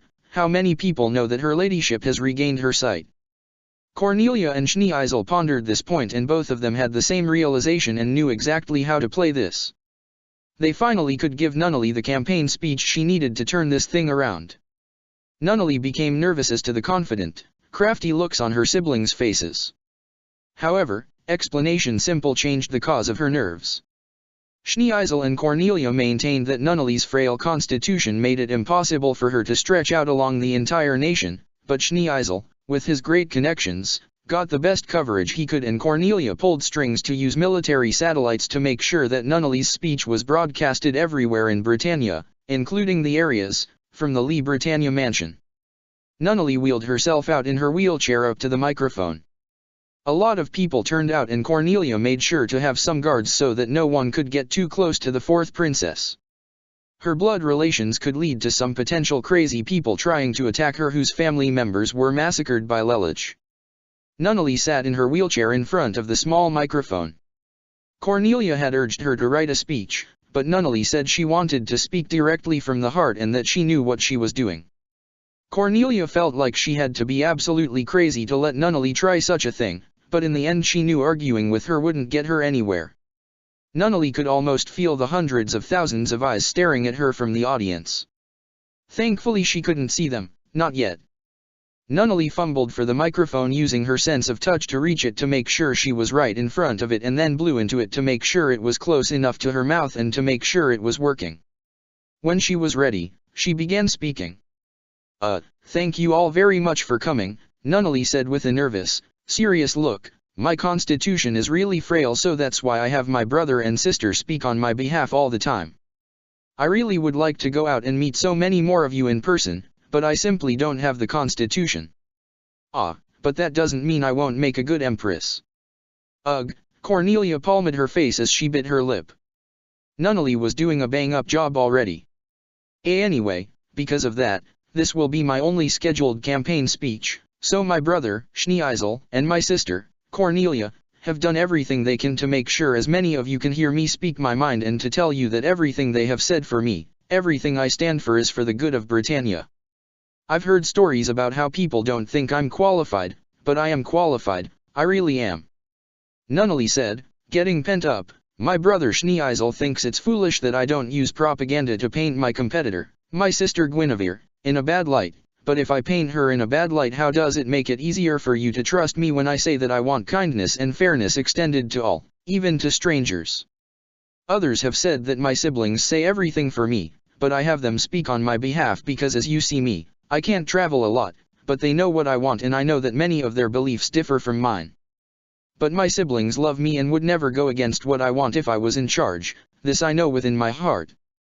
Come on, Nunnally, you're doing just fine, keep playing to their emotions, Suzaku, within the identity of Zero, thought to himself. There are many things I will never be able to do on my own because of my condition, but that goes for everyone in the world. We are all crippled to some extent. We all excel in some areas and are less than average in others. I want to help people. Help all people in the world, and I can only do that if you give me your support. I can make Britannia the best nation it can be. I can make Britannia the nation we would all want it to be. I know my life experience is limited, but I let my heart guide what I do, just as I'm sure you all let your hearts guide what you do. My father used to say that all men are not created equal, but I believe while we are not created equal that doesn't mean that we are lesser or greater than other people. We are a different people. Some of us are meant to do different things. And some of us are meant to do great things, much like Zero. Murmurs went up through the crowd. Yes, I know, many of you do not trust Zero because you see him as a figurehead of Japan, but Zero only wants fairness to the entire world. He wasn't against Britannia. He was against what it stood for. Look at what the UFN stands for. We can be exactly like that. We can become a just nation. We can become a proud nation. Okay, here goes. Nunnally felt that the time was right for her to play her trump card. She had forced her eyes shut the entire speech and now she'd open them and let the entire world see her do so. Slowly, like the sun creeping over the horizon at dawn, Nunnally opened her crystal blue eyes. I see a bright future for Britannia. The declaration had the greatest impact she could ever hope for. As it was not common knowledge that she had already regained her sight, Nunnally opening her eyes was a big deal to the public. She sat in her chair with a look of conviction upon her face and her eyes wide open, taking a dramatic pause as she watched the crowd go into a verbal frenzy, which she expected. Guinevere had been sipping wine at the time in her hotel room, finding Nunnally's speech to be pretty words at best, especially since she considered Nunnally's closed eyes to be a sign of her stage fright. However, when she saw this, she instantly knew Nunnally's angle and spat out her drink all over the television. She just sat in her chair, jaw ajar, eyes wide with shock. Cornelia pumped her fist. Yes, she exclaimed. Nunnally couldn't have picked a better line or time to utter what she did. Across the nation, the citizens of Britannia saw this and of course mass speculation was unavoidable and so many people cried it out as a miracle of the young princess restored vision. Nunnally swallowed before continuing and let her eyes adjust to the bright light of day so that she could speak with clarity. She took a look at how many people had shown up to see her speech and how far it stretched across New Pendragon. Nunnally was not one for stage fright, but it was only now settling upon her the sheer magnitude of people her speech was having an impact on. Her heart was still fluttering when she spoke again, but she had her nerves under control. When I take Britannia towards the future, I will do it with my eyes open. My constitution might not be the best and I still can't walk. Nunnally held up her hands by her face and spoke with intense fervor, but I know I can make Britannia a nation that everyone would want to live in. Guinevere will only keep Britannia in the Dark Ages, the same Dark Ages that robbed me of my legs and my sight, but I'm not afraid to look at the world anymore. I will bring Britannia back to the Elizabethan era, when all the nations of the world loved us. We were revered and loved and we will be once again. Look at what we've become, bullies. Number, honorary Brightonian, or Brightonian, A man is a man and a woman is a woman, no matter their background, history, or race. What Guinevere's doing is selfish. My brother may have usurped power and he may not have been the greatest ruler, but I am not my brother. He wasn't always like that. Many of you remember how Lelich was the genius of the royal family. I don't know what made him change. Nunnally was told specifically not to ruin the effects of Zero Requiem by exposing it, but I know that I will carry out my brother's original vision. I created the United States of Japan, so imagine what I can do for all of you, my own people. And so I ask you, what kind of world do you want to live in? The kind of world where everyone hates us, or the kind of world where no one has to be judged by who they are and everyone loves us? When war breaks out, everyone is at the risk of losing a loved one. I won't say something so idealistic like I can prevent all war and strife, but I will do my best to minimize it. So I ask you, do you want more of the same or do you want change that you can believe in? The choice is yours, but I know you'll make the right one, thank you. Nunnally then backed away from the microphone and intended to leave the stage, hearing nothing from the audience. However, towards the front of the audience, a reporter, one Millie Ashford, began clapping. Nunnally heard this and turned back around to face the rest of her people. Millie's applause was followed by Jeremiah Gottwald, also in the audience to hear the young princess' speech. And from there it was just a domino effect. More and more people began to clap until Nunnally was sure she could hear every last hand in the audience smacking their hands together in praise. Even the people watching her at home or in other locations from television screens were applauding for her. It was enough to make the young princess' cheeks turn pink with flattery. She clenched her left thumb with her right hand to squelch the nerves, as she held her hands in her lap, and gave the kindest, sweetest smile she could. February 2019 ATB. Hueco Mundo. Deep within the Minos forest, Lelich VI Britannia roamed the wilds. He had grown much stronger since his arrival and also all the more corrupt. An entity of no less than 25 hollows, he had learned much about his own abilities and strengths and weaknesses as a creature of the afterlife. Despite the temptations, not once had he ventured out of Hueco Mundo, more interested in devouring and defeating other beings like him. A superiority complex had developed within the 99th Emperor, a result of the hollowification. His lust for battle could not be stopped. His appetite for the Reishi of other hollows grew stronger with every kill. And now, that hunger had led him here. The Minos forest was a place that not a lot of hollows dared venture into unless they were veterans tempered with years of experience, but Lelich didn't seem to care. He was drawn here on his instinct and he would follow that instinct as he always had. A big mistake. His body steeled from the devouring of other souls, Lelich was now quite literally a demon. His all-black body of thick, scaled arms and legs, devil-like tail and average-sized bat-like wings were the markings of his identity apart from his hollow mask. He had talons like that of a dragon, long nails like a particularly carnivorous lizard. His feet plodded with every step he took. He was hunting. His target was a hollow with the shape of a zebra. Lelich waited in the bushes, using it as cover before waiting to pounce. His eyes turned to even shallower slits than they already were. He waited until the herbivorous-looking hollow was distracted. Then, with a fierce leap, he pounced and clamped his hand around the creature's throat. It whined and roared as Lelich pinned it down and pierced its neck with his claws. Blood flowed out from its neck as Lelich absorbed its Reishi into his bloodstream and soul like a vampire. His veins pulsed with every second until he had drained the hollow dry.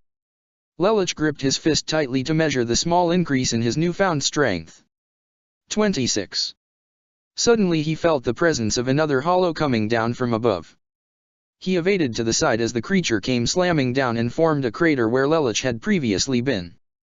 There in his pathway was a hollow with a mask shaped like a human skull, but bore no eyes or nose. He had light red eyes and a navy blue body.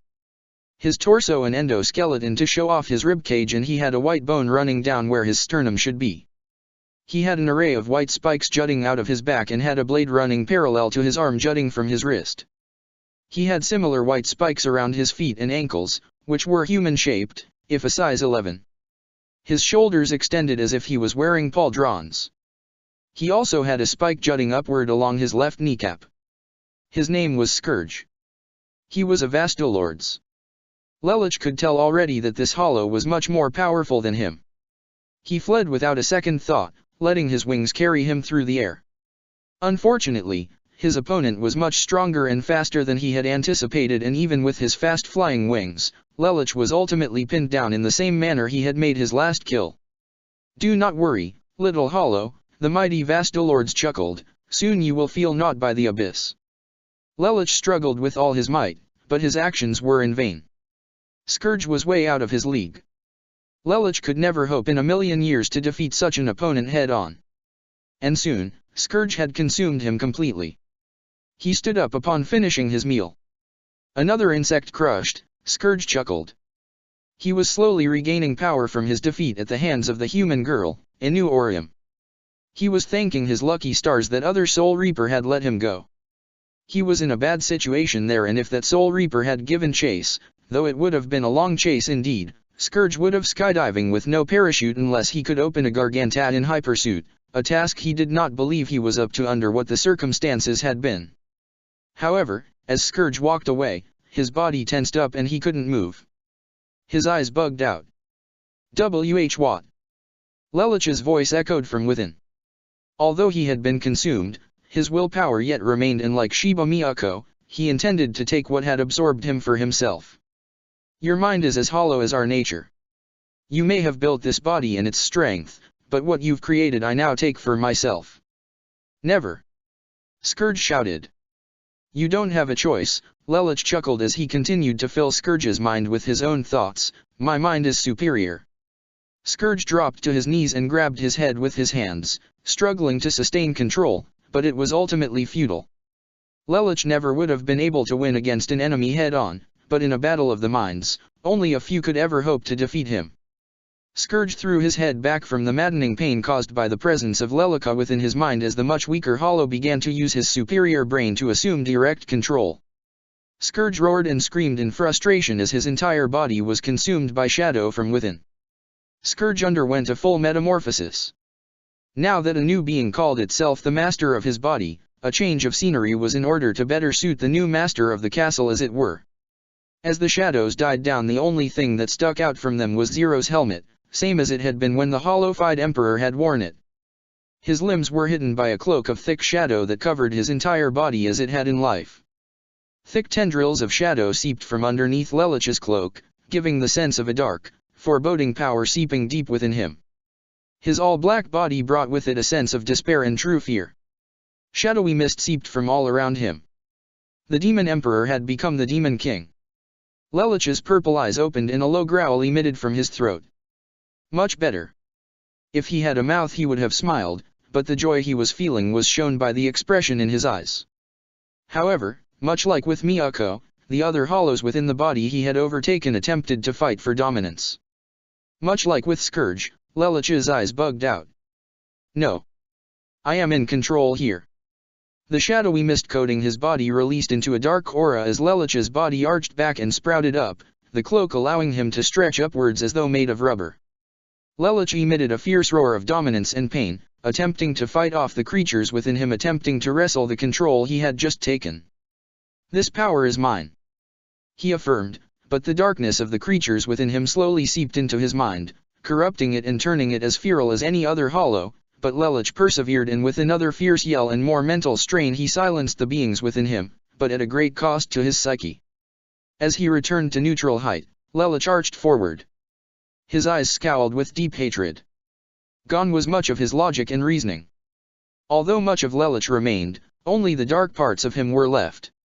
His humanity was now deeply buried within him, and only one thought remained in his mind: vengeance. Not justified vengeance, but the kind of wanton vengeance that ran through the mind of any other hollow. Lelich threw his head back and laughed as his tendrils spread out along the ground and dug into the vegetation, absorbing nutrients from the ground as though he was some sort of plant, but in reality it was just his new power to absorb reishi from anywhere he could dig his feelers into. He laughed and he laughed until he came down from this ecstatic high. He then leaned forward again and retracted his tendrils so that he stood with his cape wrapped around almost his entire body save for the lower portion's very human-looking legs, ending in boot shapes. "All who have betrayed me will fall before my power. I am Zero," Zero announced, affirming his collective identity. "The being who destroys worlds." And the being, he felt a laugh coming on, who erases life. He spread his arms out, splitting his cloak apart and looked up towards the canopy of the Minos forest.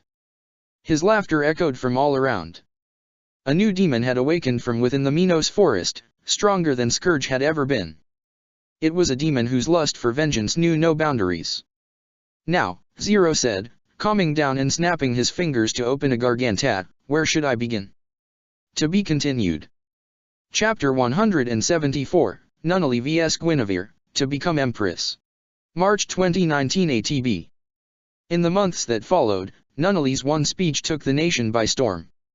The tide was beginning to turn. Guinevere was losing popularity and Nunnally was slowing catching up with her to the point that this was anyone's race. Children across Britannia had clips from Nunnally's speech on their phones and clips from her speech were all over the press and all over popular internet video sites. Nunnally's vision of the future, a vision that had given her her sight back, drove Britannia into an ecstatic frenzy. Slander and political cartoons of Guinevere robbing Nunnally of her sight in a slogan of, "Change we can believe in," swept across the nation. Nunnally was drawn as an angel in so many caricatures. Some pictures had her drawn next to Queen Elizabeth and or being crowned by her. Even some of Guinevere's die-hard supporters, not many, but some, completely switched sides to the young princess for what she stood for and what she believed in. It had worked so well the first time that Cornelia would actually film Nunnally after a discussion to help move things along, get her sister out there from within the comfort of her own home. It worked just as well as intended. Now Nunnally was no longer the princess who never did anything on her own, the princess who works as hard as she can despite her disabilities. She was a role model to the disabled. Parents of small children fell in love with her because of how much she promised good things for the future. Talks of assisting in school funding and making cuts on big businesses with overly large surpluses to help the little folk furthered her stance against Guinevere's intent to industrialize Britannia even further. In one of her home-filmed videos, Nunnally happened to be eating a popular brand of cereal that, with Schneeisel's permission, really helped the company make money using the princess customer support to earn more customers. From there a chain reaction occurred when Cornelia filmed Nunnally asking her to give her thoughts on why she allowed the company to do this. Because it's helping them, isn't it? I'll do anything I can to help if it's for a good cause, Nunnally said with a smile. It was one thing after another with the young princess and it was driving Guinevere insane. In her hotel room, along with Odysseus, Carine, and her mother, Guinevere paced back and forth in front of her supporters, occasionally biting her nail. "Calm down, honey. Everything is going to be all right, you haven't lost yet." "Yes, I have." Guinevere stopped and threw out her arms. "Have you seen the papers and the news? That cheeky little brat of a princess just acted all cutesy and sweet." Guinevere scrunched herself up to do a mocking impression of Nunnally as she said the last 4 words, "and the public is totally eating it up." "Well, what do you want us to do?" "Short from assassinating the young girl, I dare say there really isn't anything we can do, that we haven't done already," Odysseus stated. "If we change our stance we're going to look like we're trying to meet the girl on even ground." "Yes, but it was working before," Guinevere stomped her foot. "Damn it, this just pisses me off." She folded her arms. "You've been in worse binds before, sweetie," her mother coddled, "you can get out of this too." "Yes, but all of those times all I had to do was schmooze a higher up. Just a bit of flaunting and flirtatious behavior and I had the authority eating out of the palm of my hand." Britannia's authority figures had been predominantly male during Charles's reign, so Guinevere's strategy had suited her well. But now, because of that little council, I am amongst the highest figures of authority. "We could always ask Cornelia and Schneeisel if they'd like to keep the cabinet," Odysseus suggested. "Even if they go for it the public won't. We can't make that drastic of a change and if it fails that gives them ammunition against us." "I have 2 ideas." "Speak right up, mother," Guinevere smirked. "Well, you said you always sweet-talked your way out of trouble. Maybe you could try sweet-talking to your little sister." "That's a possibility, what's the other?" "Well, Schneeisel said he wanted to do this like a real EU election, maybe we could have a proper debate." "That's a wonderful idea. It could give the public a real chance to see the true mentality of both princesses," Odysseus smiled. "What's a debate?" Carine asked. "A debate is a political debacle between 2 parties. It would allow the public to ask questions of Nunnally and Guinevere and they would give their answers based on their beliefs, Odysseus explained. Do you think something like that will work? Carine asked with a furrowed brow. Guinevere smirked cruelly. Oh, it'll work all right, she pressed her fingertips together. If it were possible, little devil horns would have sprouted from her head. My dear mother, that has to be the best idea you could suggest. A debate is exactly what I need, a chance to stand next to Nunnally one-on-one and have our ideas thrown at one another. I'll whip her with my words so verbally hard I'll make her cry on national television and everyone will see just the kind of sad, weak, pathetic, crybaby they're all gushing over. Guinevere, don't you think that's a bit harsh? Odysseus asked. Hey, Carine shrugged, if Nunnally's that much of a baby. Too true, my darling little sister. Guinevere looked at Odysseus, all's fair in love and war, dear brother. And if Cornelia and Schneeisel don't accept the idea of debate, we can use that as ammunition to prove their cowardice. Bravo, Guinevere, her mother clapped, see dear, I knew you'd be able to turn this around. Odysseus sighed. I'll go make the phone call. A few hours later. What? Zero gasped when he heard the news.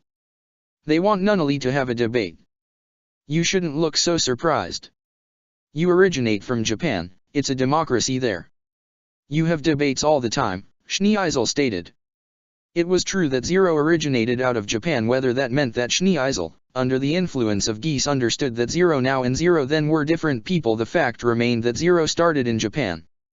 Yeah, but Nunnally can't debate, can she? I can do my best. That kind of attitude could easily hurt you, Nunnally, Schneeisel told her calmly. We should tell Guinevere we'll consider it.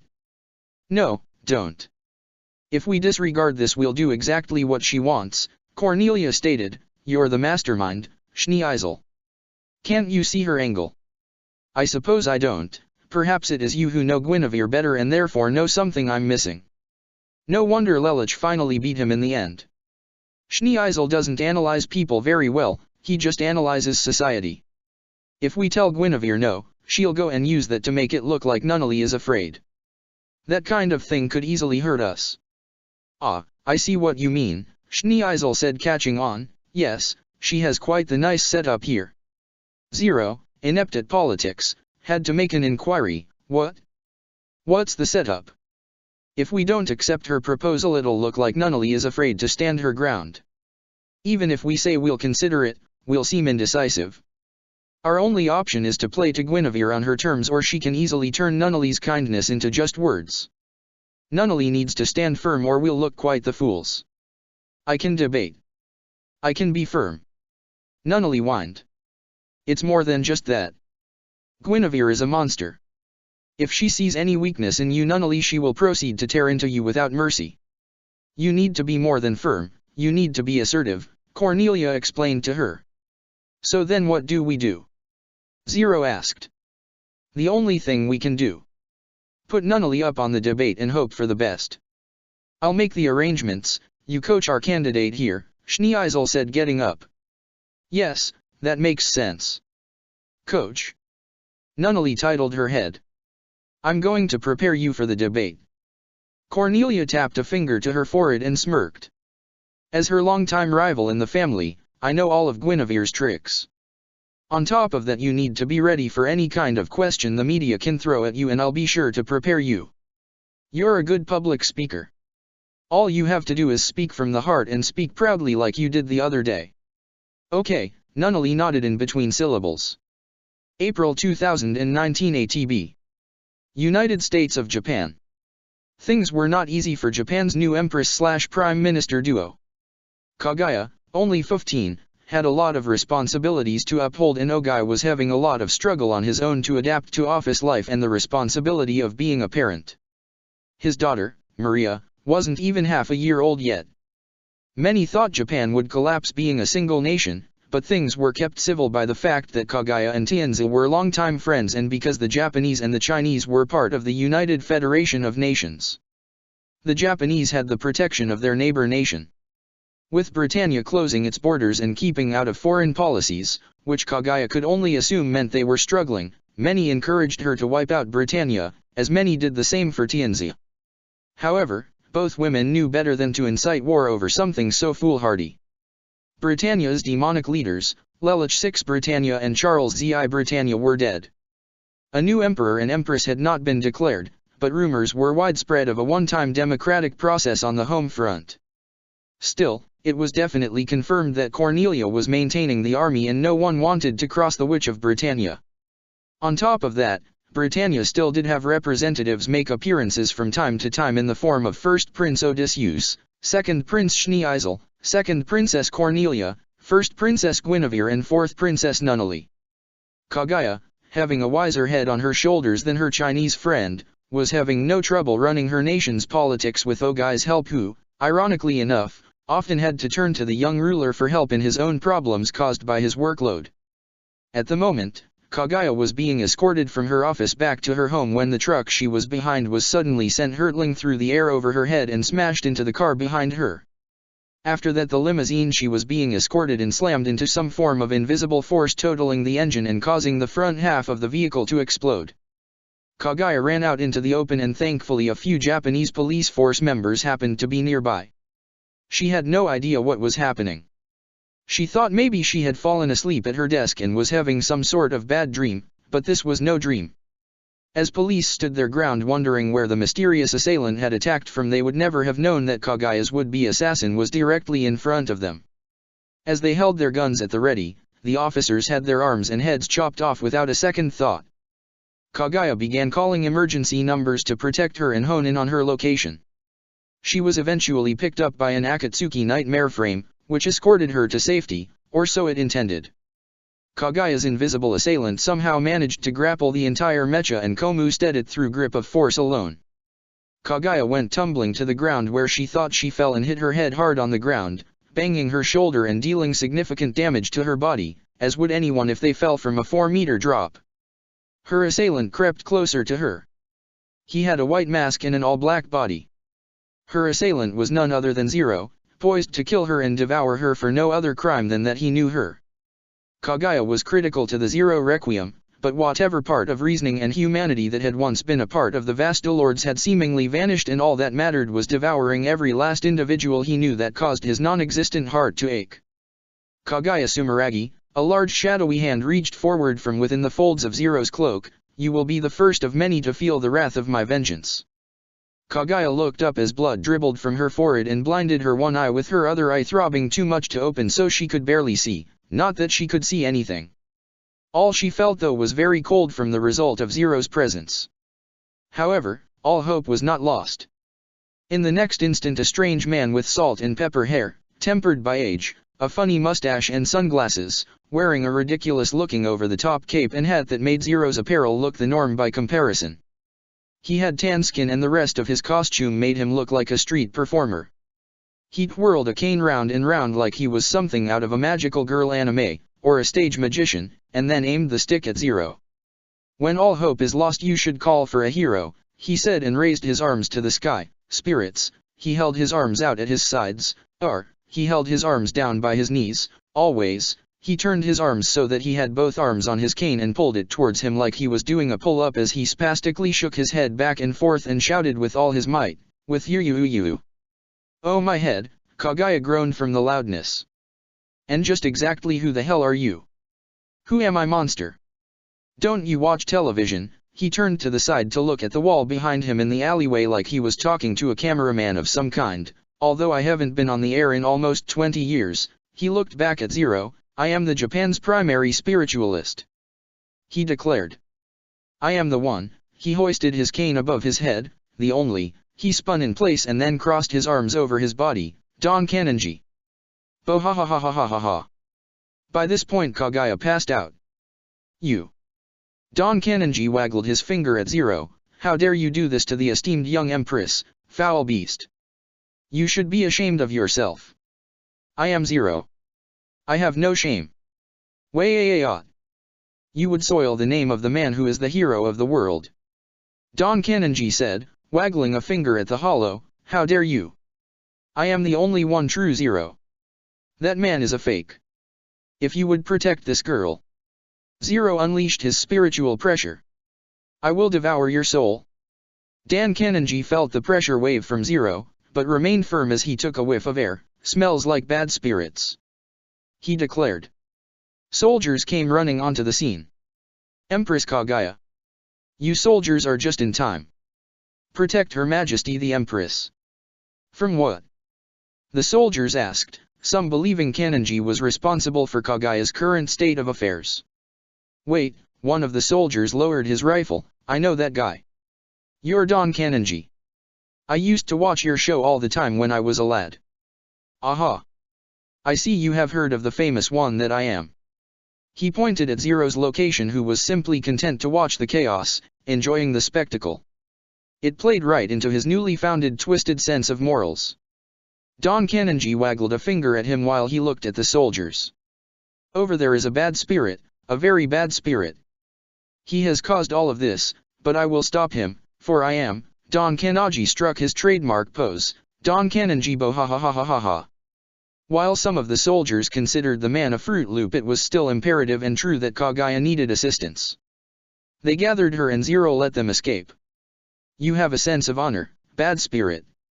On the contrary, I can find the young Empress, after I'm done with you." Zero chuckled, fanning out his cape, letting his perfectly human-proportioned body be shown to his opponent. "I'm enjoying this little chase. It reminds me of when I was alive. Besides, you are a spiritual being. Eating you will be all the more delicious." "Eat me? I am the hero. Heroes are not eaten." Zero fanned his arm out in front of his chest. "Then go ahead," he goaded calmly, "hit me with your best shot." "You," Don Kanenji's temper flared, "you do not know who you are dealing with, villain. I am the great Don Kanenji and you will be purged, demon spawn. Don Kanenji Supa Spirita Stiku." Don Kanenji leapt through the air and smacked Zero over the head with his cane. It broke in two. "My turn," Zero scowled. With a casual lift of his hand, Zero unleashed a force wave of dark energy that blew Don Kanenji back across the alleyway and into the bushes on the other side of the street. Zero casually walked out into the sunlight as two cars crashed into him and exploded into dust, killing the passengers inside. Zero then leaked shadowy tendrils from underneath his cape to absorb the life force of the dead corpses before their spirits could with more ease of draining than a bound. Don Kanenji got up and dusted himself off. "You truly are a demon spawn to have broken my super spirit stick, but Don Kanenji has other means of dealing with you, foul creature." Don Kanenji raised his arms to the air and formed a ball of glowing energy. "Don Kanenji Supa Amazing Cannon Baru." Don Kanenji unleashed the chair-sized ball of spirit energy right at Zero's head and torso. It exploded on contact, flying like a baseball, much more powerful and fast than Don Kanenji's strikes from 18 years ago. Haha. A direct hit. No one defeats Don Kanen. Suddenly, many pointy tendrils of shadow struck into Don Kanenji's body in multiple locations, his torso, his legs, his arms, and even though his mouth and the bridge of his nose. Zero had suffered no damage and Don Kanenji had just been skewered by his might. "But, I'm the hero." Zero absorbed Don Kanenji's soul dry and then formed his cape back around him, concealing his body except for his head. He took to the skies and tried to pick up Kaguya, following the trail of where he intuitively thought the soldiers had gone, but he had lost her, for now. "You have evaded me this time, Kaguya Sumeragi, but I will devour you next time." May 2019 ATB. Ben Franklin Shire D.O.E., District of England. The day of the debate had arrived. Thousands gathered to see Nunnally stand firm against Guinevere. Since Nunnally was short in stature and couldn't stand, rather than give her a podium, she was given a wooden box with the cover draped over it with the microphone placed on the box while Guinevere stood at a podium. Nunnally had butterflies in her stomach while Guinevere was more than self-assured. "I'm going to enjoy watching your tears leave your face, little sis. Britannia belongs to the best and brightest, not a naive idealist with no life experience." For the debate it was decided that Schneeisel would be the moderator, having the largest political brain of the royal family, and after 3 select questions the floor would be open to the audience. Schneeisel flipped a coin, heads for Nunnally and tails for Guinevere. To prevent squabbling, Schneeisel let the coin hit the floor rather than flip it onto his hand. It landed on heads. Kanan picked up the coin and handed it back to Schneeisel, who pocketed it as he prepared his cue cards to answer the questions he and Odysseus had prepared with each other. He looked at Nunnally and asked the first question. Miss Nunnally, everyone is in concern about the destruction done to Pendragon by the Flaja warhead. What are you doing to remedy that and the lives lost as a result? Guinevere leaned forward with a devious smirk, wondering how Nunnally was going to handle this, but the young princess already knew her answer.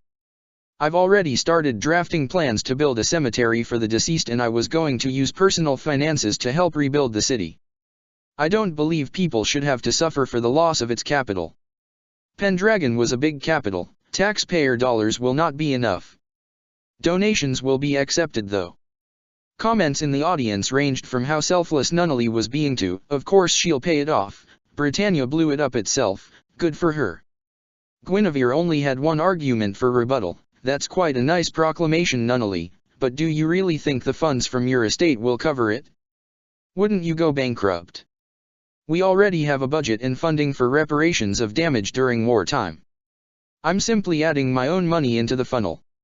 My sister Cornelia added her own money to help pay for reparations for Area 14 when damages were caused by her personally. I feel the less I can burden the people the better. You didn't exactly answer my question. Do you have the money to supply reparations to the entire capital? Yes.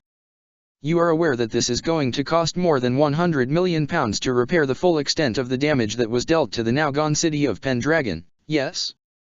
Are you saying you have that much money stored away to pay for the reparations?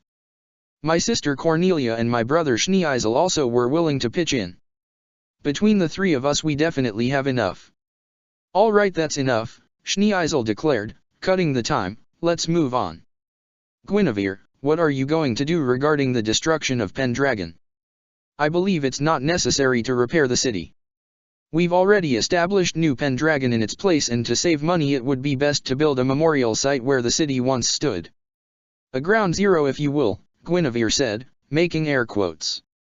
She put her fingers together and sat up straight. Repairing the city is all well and good, but while it's not costing the public a single dime, shouldn't the money in the Empress estate be used for something a little more practical, such as maybe supplying money to schools and making all these other promises she intends to keep? I feel it's best to just go out with the old and in with the new. But if you do that, how do we accommodate for all the people who had homes in Pendragon that weren't around when it was destroyed? Nunnally, there are plenty of houses for sale all across Britannia.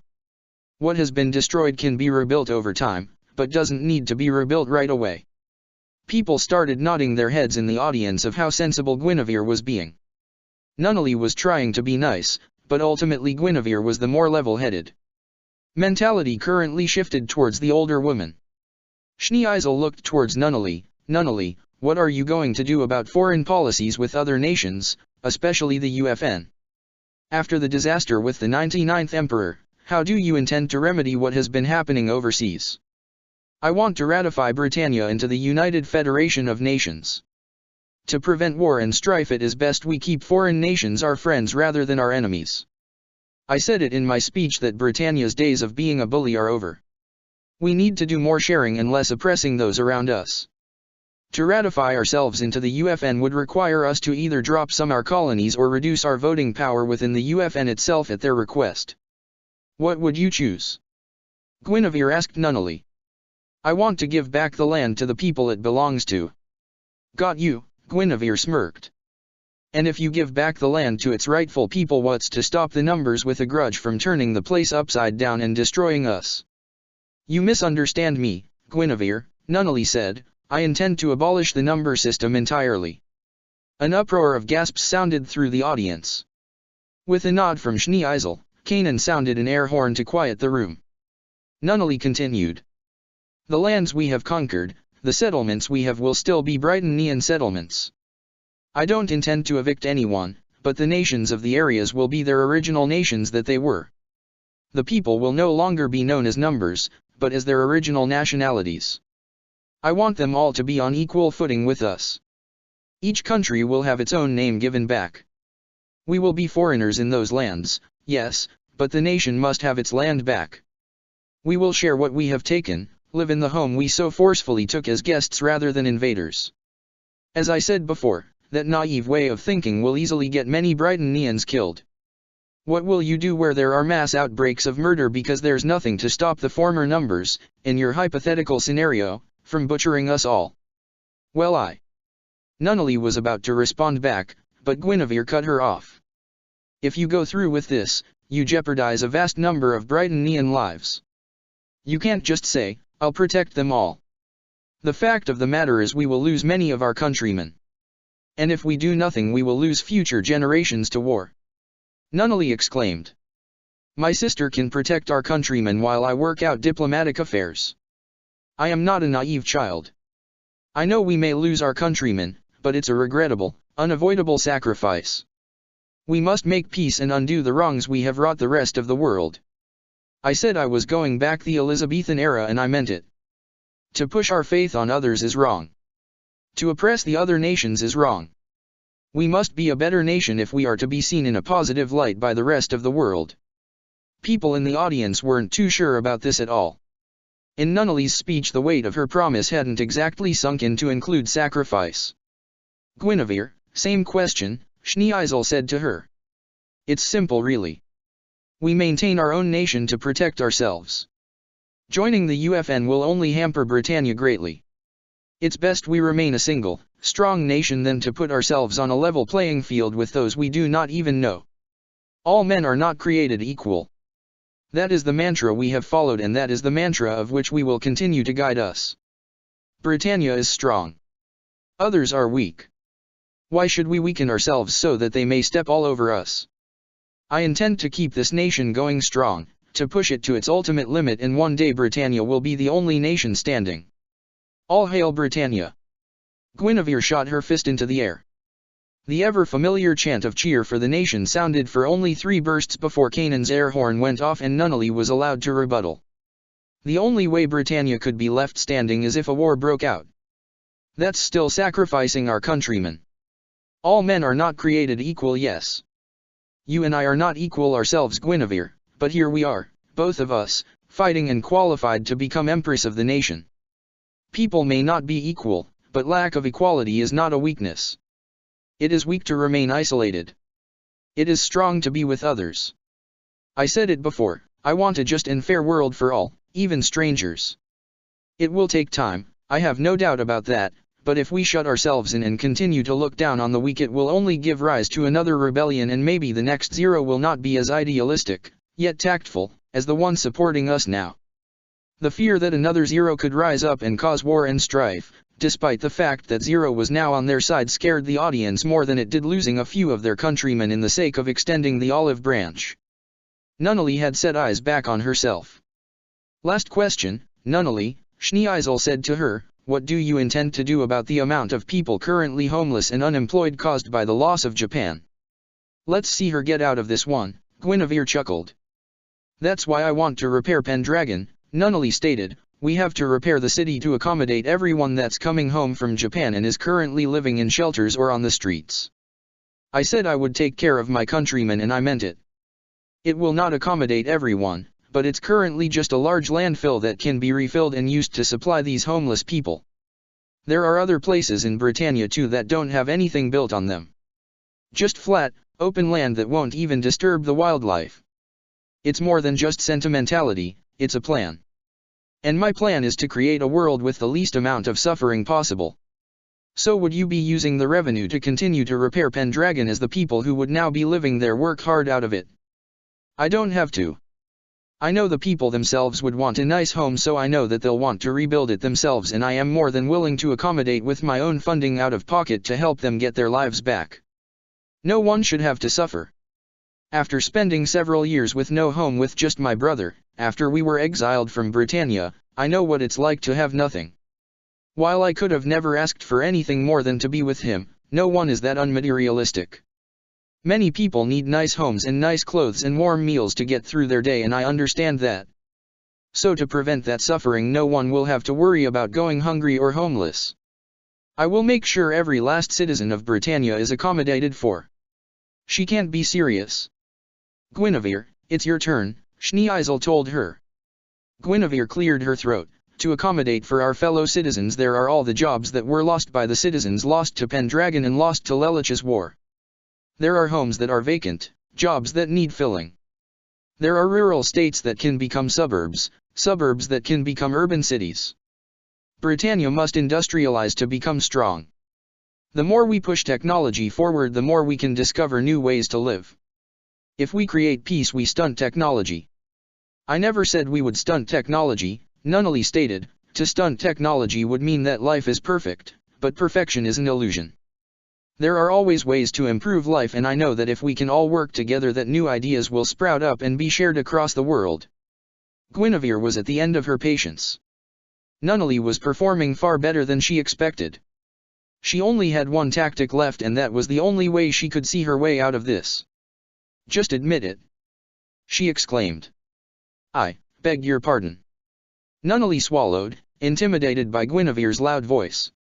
"You can cut the nice girl act, Nunnally. You are your brother's sister. We all know that everything you say, everything you do, it's all lies. He named you his heir to carry on the same tyrannical legacy that he himself put forth. You're only telling people what they want to hear with no concept of how to go about it. Your promises are pretty words, with no evidence behind them. You make one speech and you have the nation eating it up. How much time did you spend preparing for it, Do you really believe you can make peace, or are you just promising us with what you think we want before you turn around and stab us in the back?" Kanan looked at Schneeisel, drawing a hand across his throat to cut Guinevere off, but Schneeisel simply watched to see what would happen as Guinevere continued her verbal assault. Although this had become a personal attack, nothing in the rules stated she could not do so. And, also, if Schneeisel stepped in, it would only make things worse.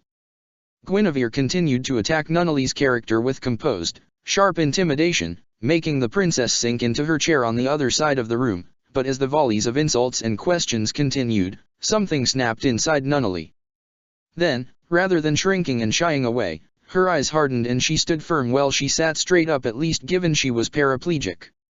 "You can't bully me," Nunnally exclaimed, slapping a hand on her box and glaring over at Guinevere. "I don't know what your goal is, but you can't just push me around because I'm younger than you. Britannia isn't yours until the people decide.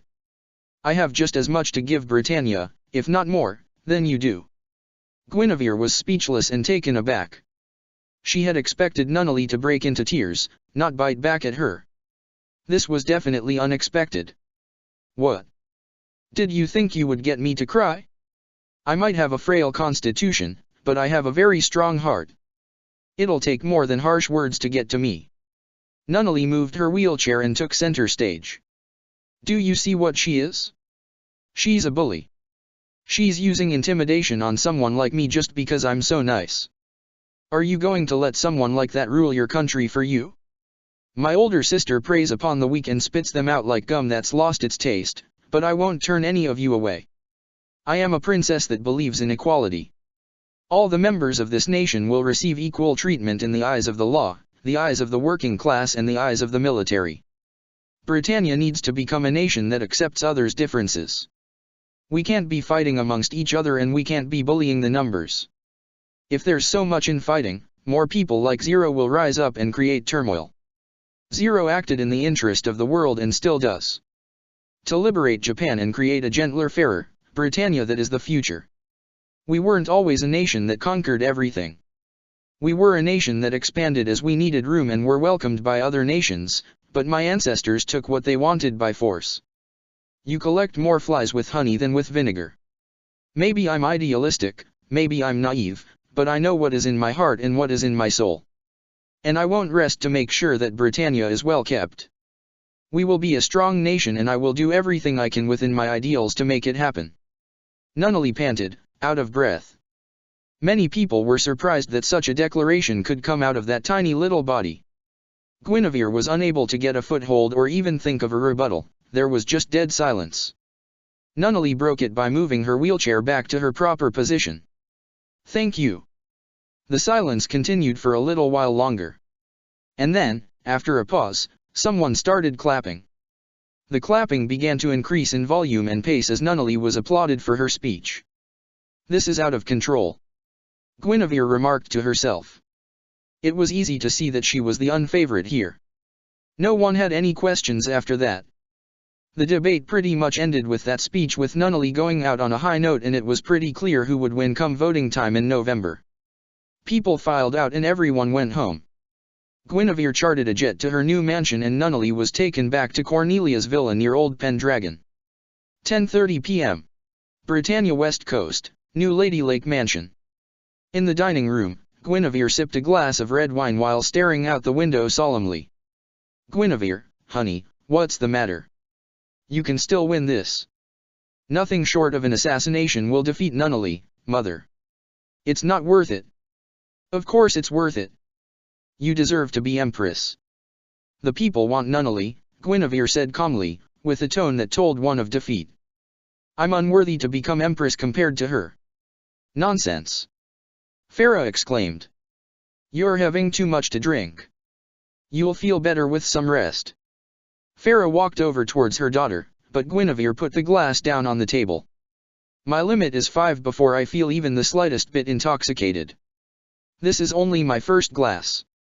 You're going to quit then. It's the best thing for me if I want to save face. It's the mature thing to do. Besides, Guinevere smiled, I have nothing personal against Nunnally. Cornelia perhaps, but Nunnally was always a sweetheart.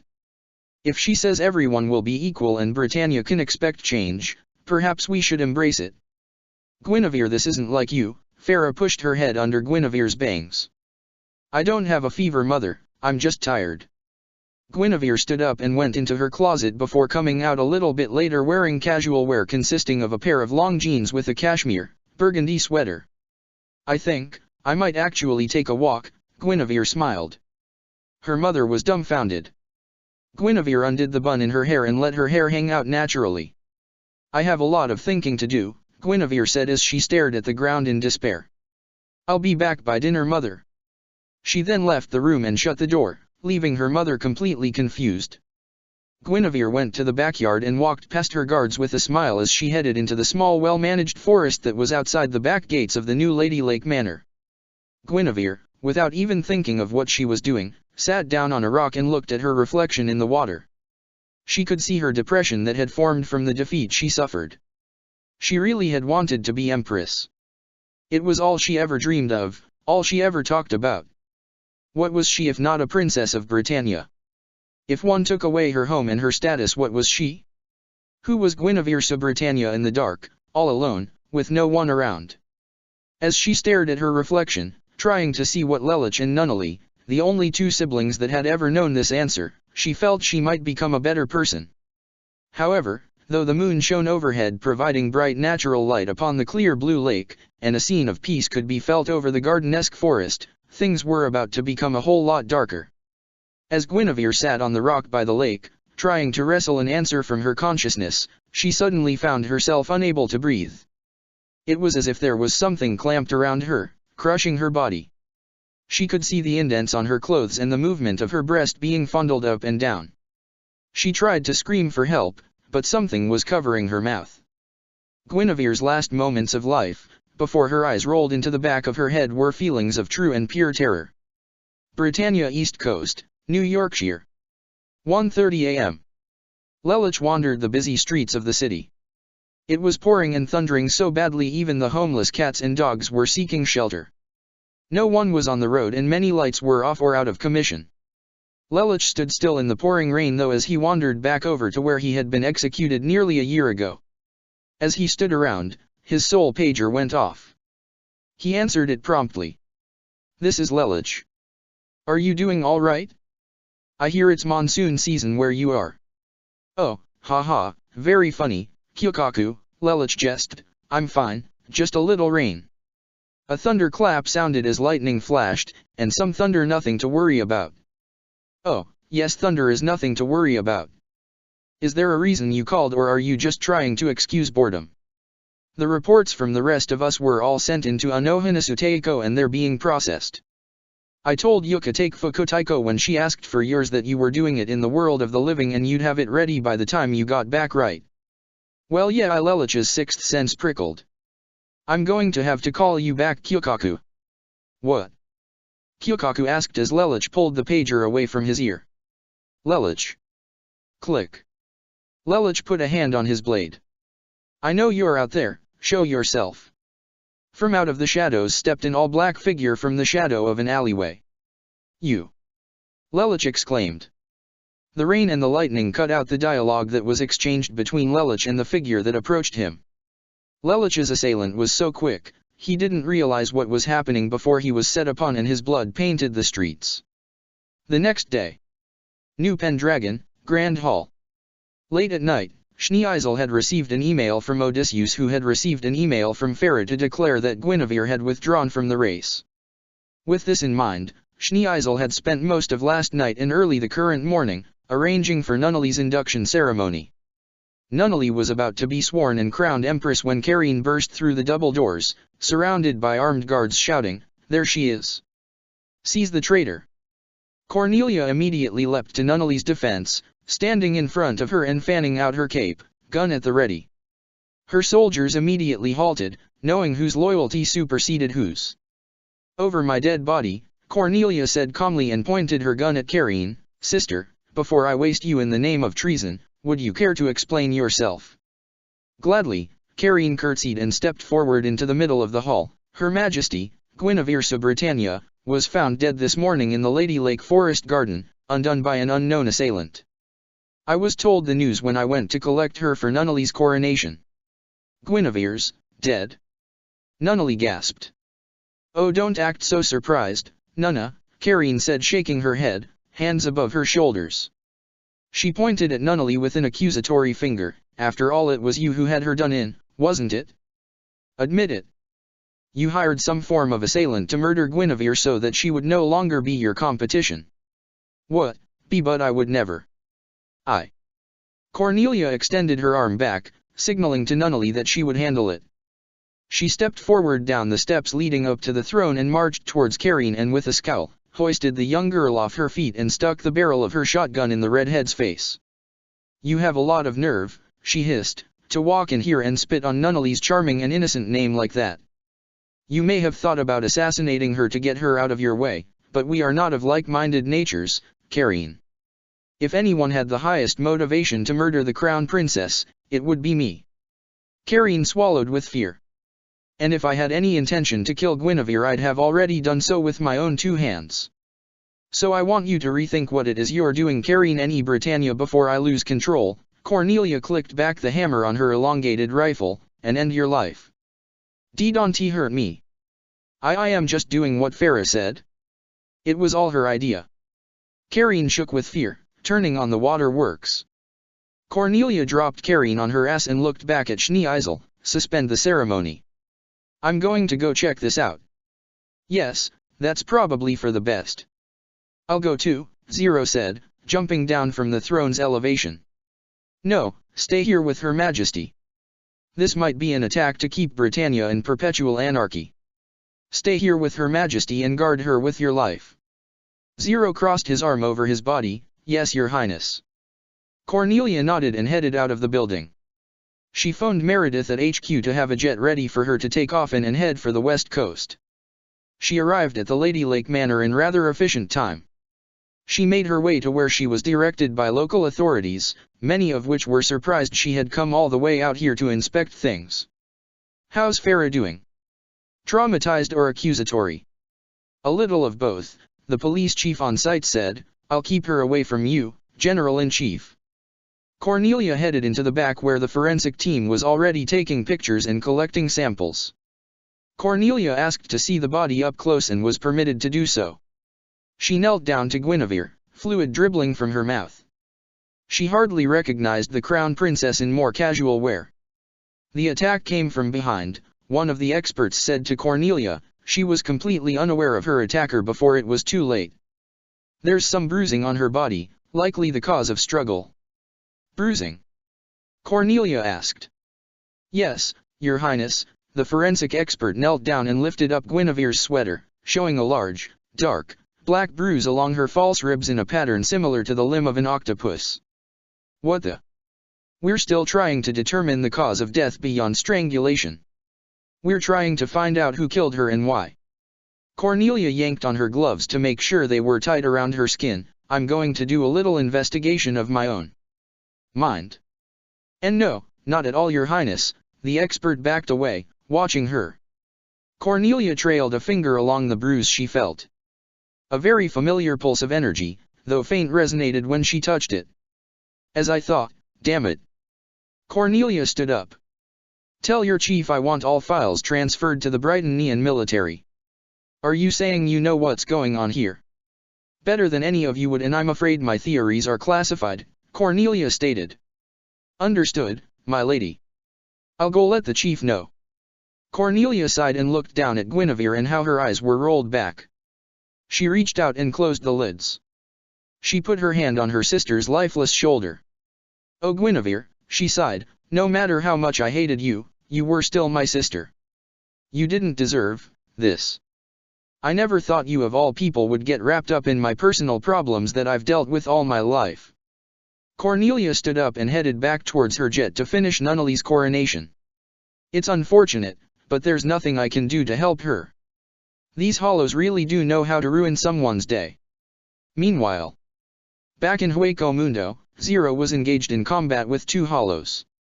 One a B-class hollow resembling a humanoid bat-like creature, the other a Jillian with a lion-shaped head. Damn you, Zero, the Jillian howled as Zero continued to drain it. Damn you to hell. Hell? Hell is where we are. Hueco Mundo is hell and I am the devil himself, Bismarck Waldstein. You and Luciano Bradley are about to make me stronger still. When His Majesty finds you, His Majesty will never be here. He has been erased. Gone from the physical realm. I am the king now. I rule over this land and no one will stop me. Zero, of course, had yet to learn about the actual king and queen of Hueco Mundo. He continued to drain the bat-like hollow, containing the soul of Luciano Bradley, and finished with it and concentrated all his efforts on Bismarck. You are the first Jillian I've devoured, Bismarck. You should be honored. All Bismarck the Jillian did was howl in pain as Zero drained him dry. Zero fanned out his arms and looked up at the moon. I feast and I feast, but it is never enough. I have taken this body and devoured many souls for my hunger, and yet I feel incomplete. Zero's riot soul leaked everywhere and then he dropped to one knee, clutching his mask. Gug, this body, I need to stabilize it better. I need a living soul. My sister's was not enough, it wasn't vengeful enough. He composed himself. I know where I have to go. He opened a Garganta to Japan. Kaguya may have evaded me, but I won't make the same mistake twice. I'll strike my prey when it is at its most vulnerable.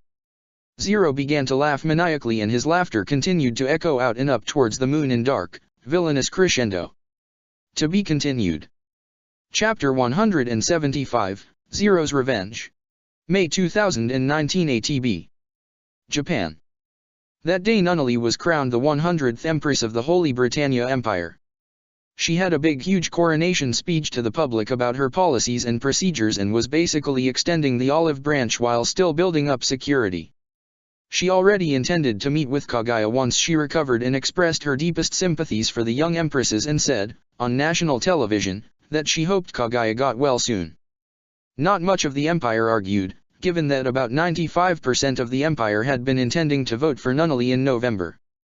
Guinevere's untimely demise was going to be kept under wraps for now, but her resignation letter was read out loud by Schneeisel to explain the early coronation. With Britannia back on its feet, Cornelia felt a little more at ease, but she would soon find out that Guinevere's demise was only the beginning of something bigger. When he got to work that day and heard about it, Ogai made a big speech on Japanese television, thanking the Empress for her extended concern to Japan's own domestic affairs. He continued by saying that he was glad Britannia, and the Chinese, were with the Japanese in this difficult time and that they would pull through it like the many natural disaster the country would weather through across the centuries, and that, compared to the war with Britannia, this was nothing. After that, work was a killer as usual, with Kaguya still hospitalized as she would be for another week or so with her injuries. Ogai had to pick up the slack work.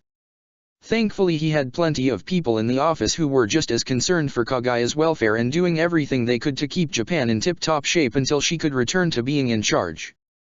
At the end of the day, Ogai drove home with his favorite radio station in his fancy sports car that he afforded on his salary and drove up to the large mansion he owned with Violeta and their less than a year-old daughter, Maria. However, as the sun set over Japan, and the moon came out, danger rose. Ogai did not know it, but he was being followed by an entity that he could not even see. Zero was flying directly behind him, overhead, and followed Ogai all the way home. He intended to strike Ogai at his most vulnerable, and he meant it.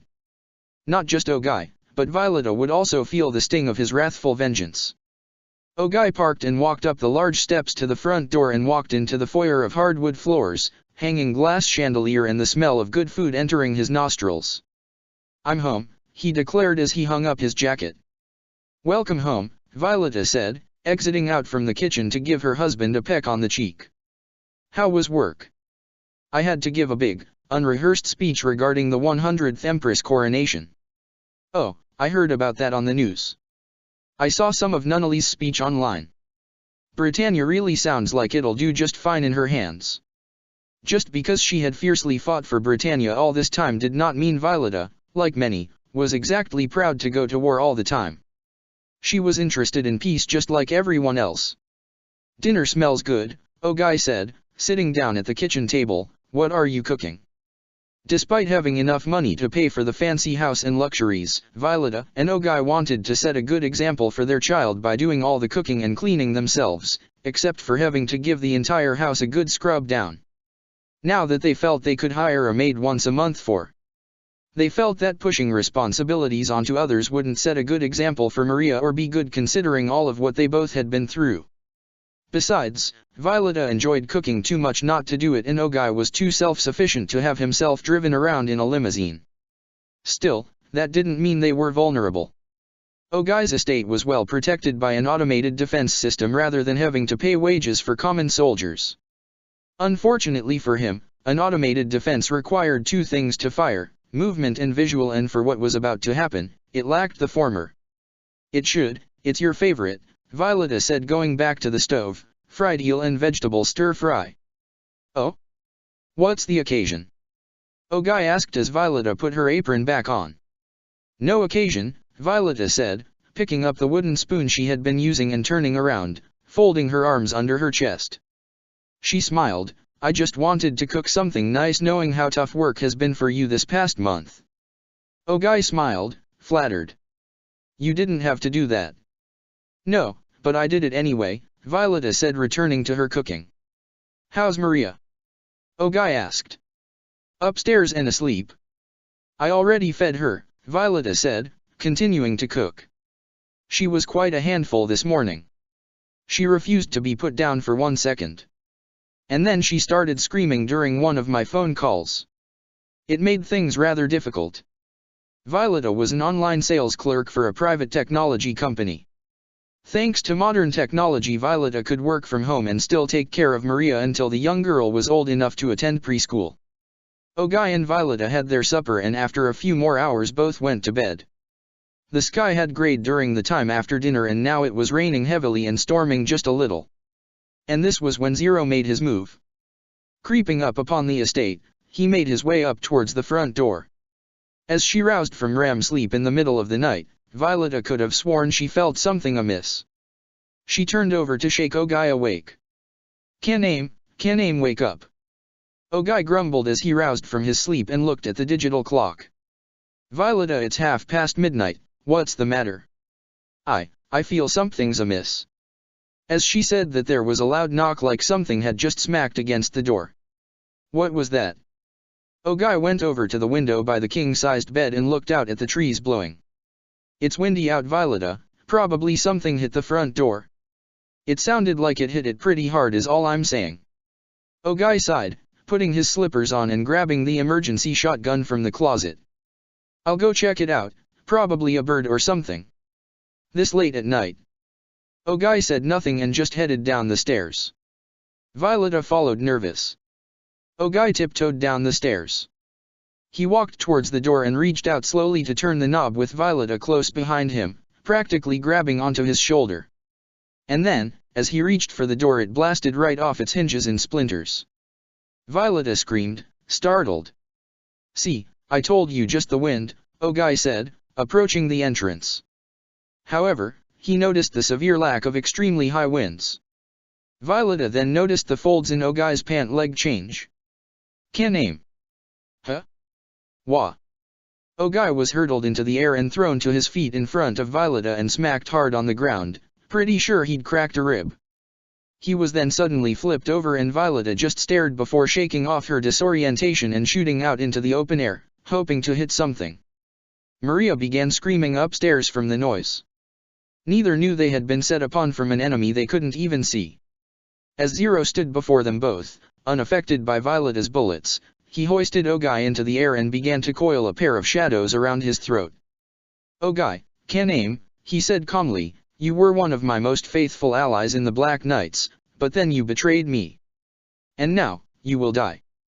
Zero created two large, sharp shadows and then, much to Violeta's horror, tore Ogai in half. Can aim. Ogai dropped to the ground in a bloody heap, leaving Violeta to the fear of seeing all the blood pouring from his mouth. And no, this is a nightmare. Violeta felt something coil around her ankle, but blasted it with her shotgun, creating a hole in the floor. Though unaffected by the strike, Zero's shadow recoiled and Violeta retreated upstairs to the screaming child in her room. She made to grab Maria out of her crib, but Zero was too fast for her.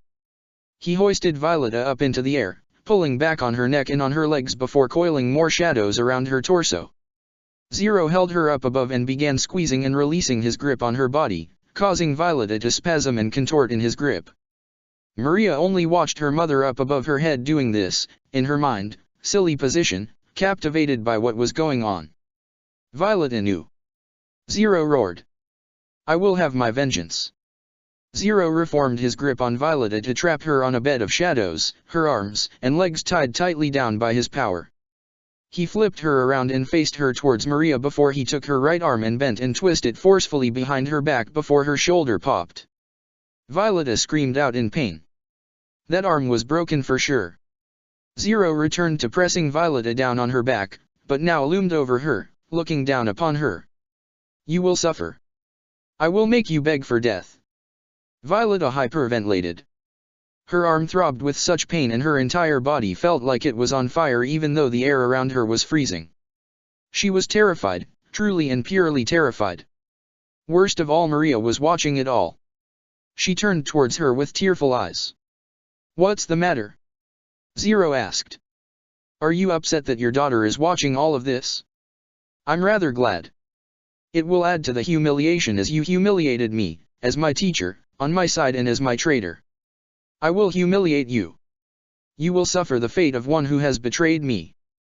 Zero bent Violeta's body backwards, causing her to scream out in pain from the pressure on her spinal column, but Zero didn't break her, not yet. Violeta coughed and cried and continued to hyperventilate, not knowing what was coming. She couldn't see anything and had no idea what was going on. Shadows from the bed crept up from above her shoulders and began sliding down her body, digging into her nightgown and fondling her body. Stop! Stop! Violeta shouted. However, she could not fight as Zero molested her, enticing her body against her mind's will before pressing down on her and causing Violeta to cry out. Mama! Mama! Maria began screaming. Maria, Violeta reached towards her daughter in desperation. Please, look away. Look, away. Violeta then felt something sharp dig into her as Zero pierced her skin sharply with a blade of shadow and she began to bleed. So you won't cry out, but you want it to stop. I can see your mind begging for it to go away. I will give you the solace you desire. Goodbye and good riddance, Violeta knew. Zero burst forth several thin blades of shadow from Violeta's back, piercing her heart straight through to the other side of her body from behind. Violeta's heart stopped instantly. There was no suffering, no last thoughts. She had felt pain for an instant and then she was gone. Zero then absorbed her body and soul as he had done to Ogai before coming up the stairs. With Violeta dead, he turned his attention towards Maria. The young girl had no idea what was going on, but she was crying as Zero loomed over the crib, stretching his body as his cloak wrapped tightly around him, so that his back under 24 centimeters from the ceiling. With his shadows he broke the one wall of the crib holding the baby inside and then completely covered Maria in his shadows, cutting her off from the world around her. The small child, barely a year old, was drained and dead within seconds. Zero left her in her crib on her back and looked around at his completed work. He chuckled a little bit before throwing his head back and laughing like a madman as lighting flashed and thunder boomed, illuminating his shadow upon the wall for those who had the capacity to see him. He was so elated, and his joy at his unhampered success was just too much for him. As he calmed down, he gripped a fist and saw the dark violet, almost black, energy that gathered around it. "I am whole," he said, and then tightened his gaze. "How lovely." June 2019 ATB. Military HQ. Word spread of the death of Prime Minister Ogai and his family. It was all over the news. Kaguya, despite her injuries, forced herself to work every day as a result. Japan could not fall apart. To compensate, both the Chinese Federation and Britannia offered up its protection from any foreign nation that would wish the country harm, which Kaguya was thankful for. A replacement prime minister had yet to be found, but Kaguya was looking, and, of course, Kyohiro Todo was out for blood to find out whoever it was that had killed Ogai. Investigators were baffled given that the automated defense system hadn't even gone off or registered a single thing. There were no fingerprints, no weapons left behind, no DNA to sample. The only thing they could follow up on was the sign of forced entry, given that the door had been blasted open. People believed the same efficient serial killer might have been the one who attacked Kaguya. Kaguya shared this information with Nunnally as a friend, but Cornelia happened to be listening and thought of another possibility entirely, and interrupted the conversation. "Sumeragi-sama," Cornelia said, making good on her Japanese, "is there a chance you could forward some of your case files to Brighton Neon military headquarters?" "I wish I could, but this is high-profile things, General-in-Chief. That would be a leak of national security.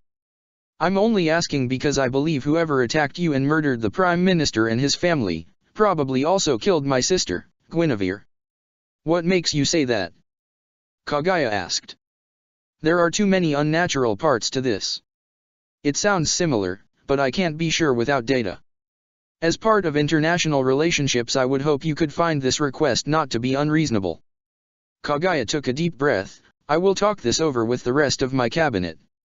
"I understand," Cornelia nodded slightly, "red tape and all that nonsense. I look forward, though, to hearing a confirmation that we will be working together." She then looked at Nunnally. "So sorry to intrude, Your Majesty." "No, it's fine, Cornelia." Nunnally looked concerned. "I want to stop whoever did this too." That had been 2 weeks ago, and now the Japanese and Brighton Neon military was all over the investigation. Although the Chinese had yet to be attacked, Tianzi and Sinkai promised that they would inform both nations if they heard anything. However, things at HQ weren't exactly unanimous. Cornelia had put investigative matters under the jurisdiction of Meredith Mirdia and Orson Orwells when she was not busy with other affairs regarding other forms of national security. Currently, Meredith and Orson were in a huge debacle over the facts of the investigation.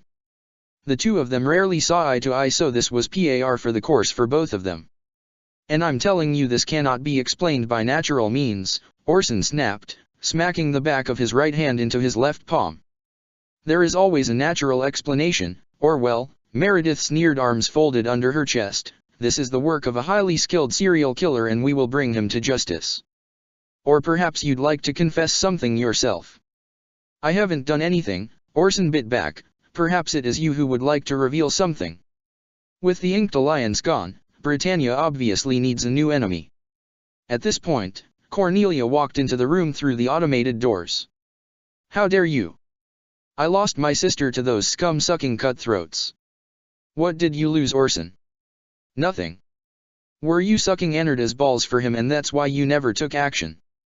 Are you looking for a fight, Meredith?" Orson scowled. "I don't know. Why don't you meet me in the arena in an hour and we'll find out." "The way you two carry on," Cornelia said with a trickster smile, "people will talk." "General-in-Chief." "Your Highness." Meredith and Orson both stopped bickering to address their superior properly. "What's the issue, soldiers?" "We were debating over the Phantom Killer, Your Highness." Meredith snorted. "Yes, Phantom Killer. The only thing phantom about it is that no one has seen it. There are plenty of explanations. What do we know? Her Royal Majesty was attacked out in Japan. It took several sections of her guard just to get her ladyship to safety. No one saw the attacker and over 50 are dead, including former television star Don Kanonji and several civilians, Orson began. And to make matters worse, Prime Minister Ogai, his beloved wife and their infant child were also killed in their home no less. No security breach, no warning. Whoever this man, or woman, is, they know how not to leave a paper trail, Meredith continued. Any similarities to what happened with Guinevere? A little. Like with these last few attacks, no paper trail was left behind, and though there were signs of struggle, no one caught a glimpse of this phantom assailant. There's more, Orson said. I had my men look into this ad nauseum, asking police to turn over reports that met similar criteria and mysterious causes of death. Reports came in from my men as well. The bodies we have aren't the only ones. There are reports nationwide of smaller cases. Most of them are Guinevere's supporters during the election, and some, upon further investigation, were against Her late Majesty, Mary Ann VI Britannia, when she was alive. Meredith turned to the side and gestured to the large table littered with case files. Have a look for yourself, General-in-Chief. Cornelia hunched over the table, picking up reports and flipping through them, scanning them over for the vital information. After looking over a few, she put the current one in her hands down and looked shockingly at Meredith and Orson. Wait, Cornelia furrowed her brow. You don't think I did this? She put her hand on her chest in trembling concern. Do you? While the pieces line up that way for a motive, no, I do not, Orson replied. Neither do I, Meredith reassured. Factual evidence can place you and the army far away from the scene of the crime at the times of the incidents, many of which happened so close together that the attacker would have to be moving at the speed of sound to reach them. It has to be a group working together. Why can't you accept the idea that we may be dealing with some sort of alien phenomenon? Why can't you at least speculate that we might be dealing with something unscientifical? Orson raged. Meredith and Orson continued to bicker while Cornelia looked over more of the files. She began putting her own thoughts into the pile. She had to admit that this scenario seemed familiar. I think I might have an idea. Meredith and Orson became silent at Cornelia opening her mouth. You do? Meredith asked. Yes, but I don't want to share my theory just yet. In fact, it's best I don't share it at all. She looked up from the table. Meredith, have your troops on high alert to protect Empress Nunnally and surround the palace. Orson, send some more of your men to the United States of Japan. I want the area under Brighton-Neon surveillance. Yes, Your Highness. Both generals saluted. What exactly do you hope to accomplish? Orson asked. If I'm right, and I'm 92.7% sure that I am, I will be able to flush out the killer's true nature. How long will we be holding the patrols for? Meredith asked. Until I say otherwise, Cornelia stated. I'm also going to Japan myself. But then you'll be leaving Her Majesty out of your care, Orson noted. For this to work we need to be separated. There's no way around it. Have Zero at her side at all times. He should be able to protect her well enough in my absence. I may not have plenty of trust in him, but he's been loyal to Her Majesty up till now. We know he's on our side. Yes, Your Highness. Good, dismissed, Cornelia told the two generals, and they left. Just what sort of hollow are we dealing with? Cornelia asked herself. 2 weeks later. Tokyo Prefecture. Cornelia had been welcomed to Japan rather grudgingly. The citizens hadn't exactly forgiven her for Saitama, but Cornelia knew she'd never be forgiven for that, and in hindsight was rather regretful she had resorted to it. If she had known it was Lelich that was Zero the entire time, she never would have committed to such an atrocity. Her racist nature had depleted in recent months. Cornelia had even begun taking a personal interest in international affairs to make up for what she'd done. Nunnally felt it was fitting and gave her morale support.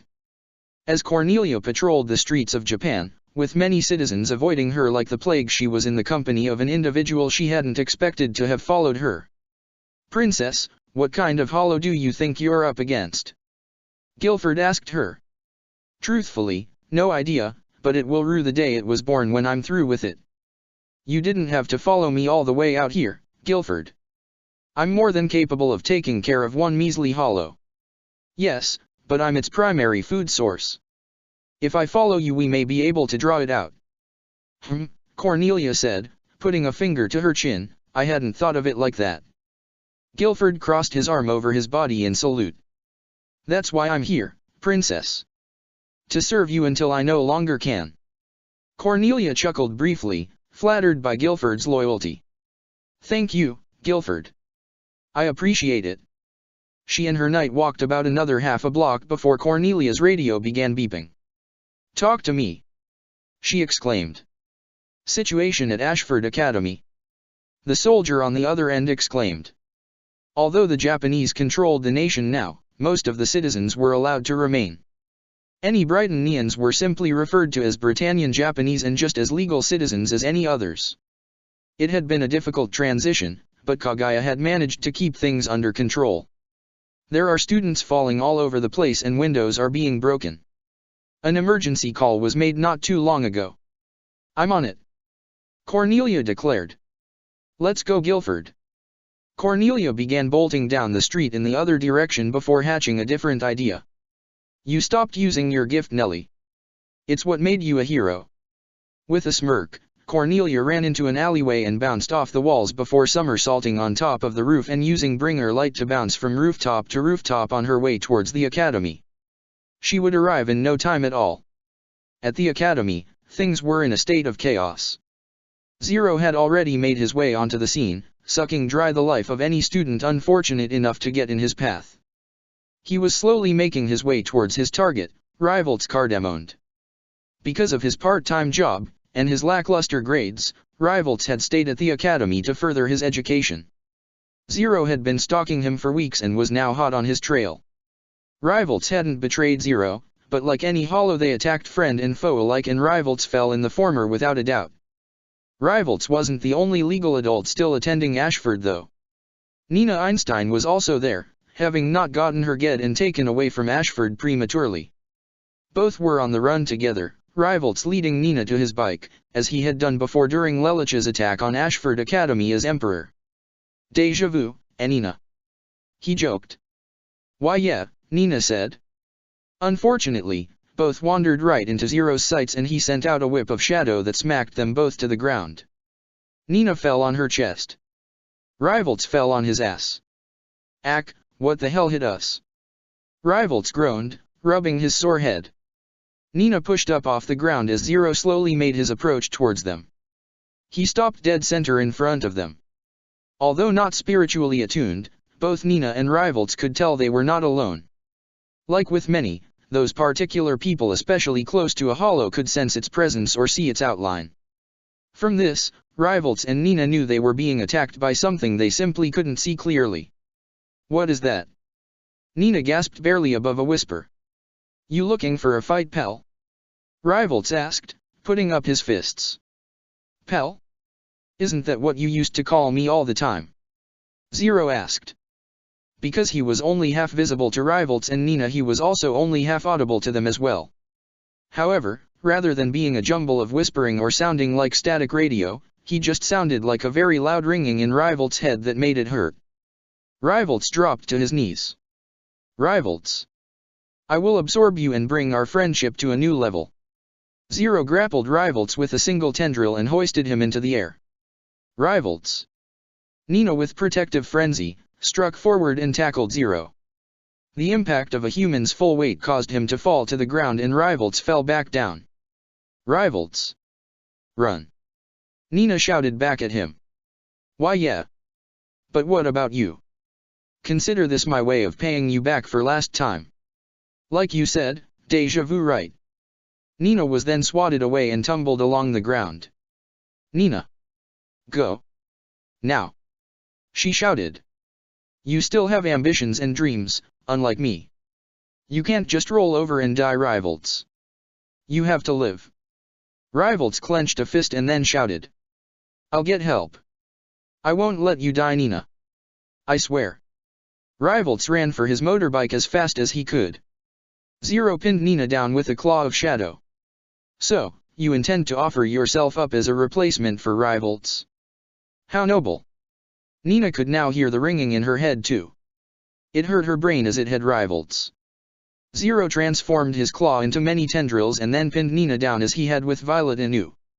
And it was at this point that Cornelia finally arrived on the scene. She took one look at Zero and the screaming Nina was letting out as he slowly drained her of her life force. You want to be with Princess Euphemia? Zero exclaimed. Soon I will devour her as well and you two can be together forever. Nina only screamed, unable to hear Zero's words, her head throbbing with intense pain. Cornelia ran up to stop Zero, but his Ryotsu weighed down upon her, several times stronger than her own. He then noticed her spiritual pressure and when Cornelia saw the shape of her mask it was almost as if she understood. Her body trembled with fear. Zero's power was enormous, unlike anything she had ever faced. More than that, he dangerously resembled Lelouch, and the severe chill his very presence was sending down her spine shook Cornelia to her very core, and she trembled on one knee, unable to move, but able to utter two simple words, "By God." As Zero continued to devour Nina, a fragment of Cornelia's mind was finally unlocked. It was a fragment Lelouch had sealed away within her, and she was starting to remember her meeting with him when she rescued Nunnally from him. What is this? Cornelia didn't understand the vision in her head. By the time she'd come to her senses, Zero was already directly in front of her knelt body. He had finished devouring Nina and left her lifeless body on the ground. He looked at her and said her name, Cornelia Lee Britannia. Cornelia's throat was dry and her whole body was shaking with fear. How does he know my name? Cornelia felt the great pressure from his Ryotsu weighing down on her. His power, he's so strong. What is he? Hello and goodbye. No less than 15 tendrils extended out in a multitude of directions from around Zero, each intending to do unholy things to the General-in-Chief of Britannia. However, Cornelia was not out of luck just yet.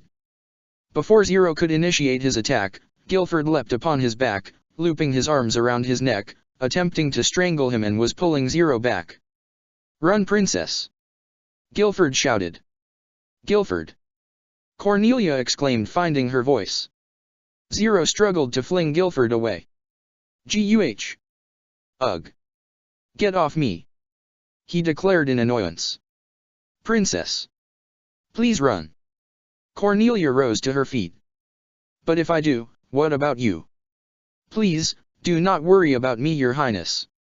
If this is my end, then I will die a happy man, knowing that I served you loyally and protected your life until the very end. I said get off. Zero unleashed a pulse wave of his energy, flinging Guilford off him and throwing him to the ground.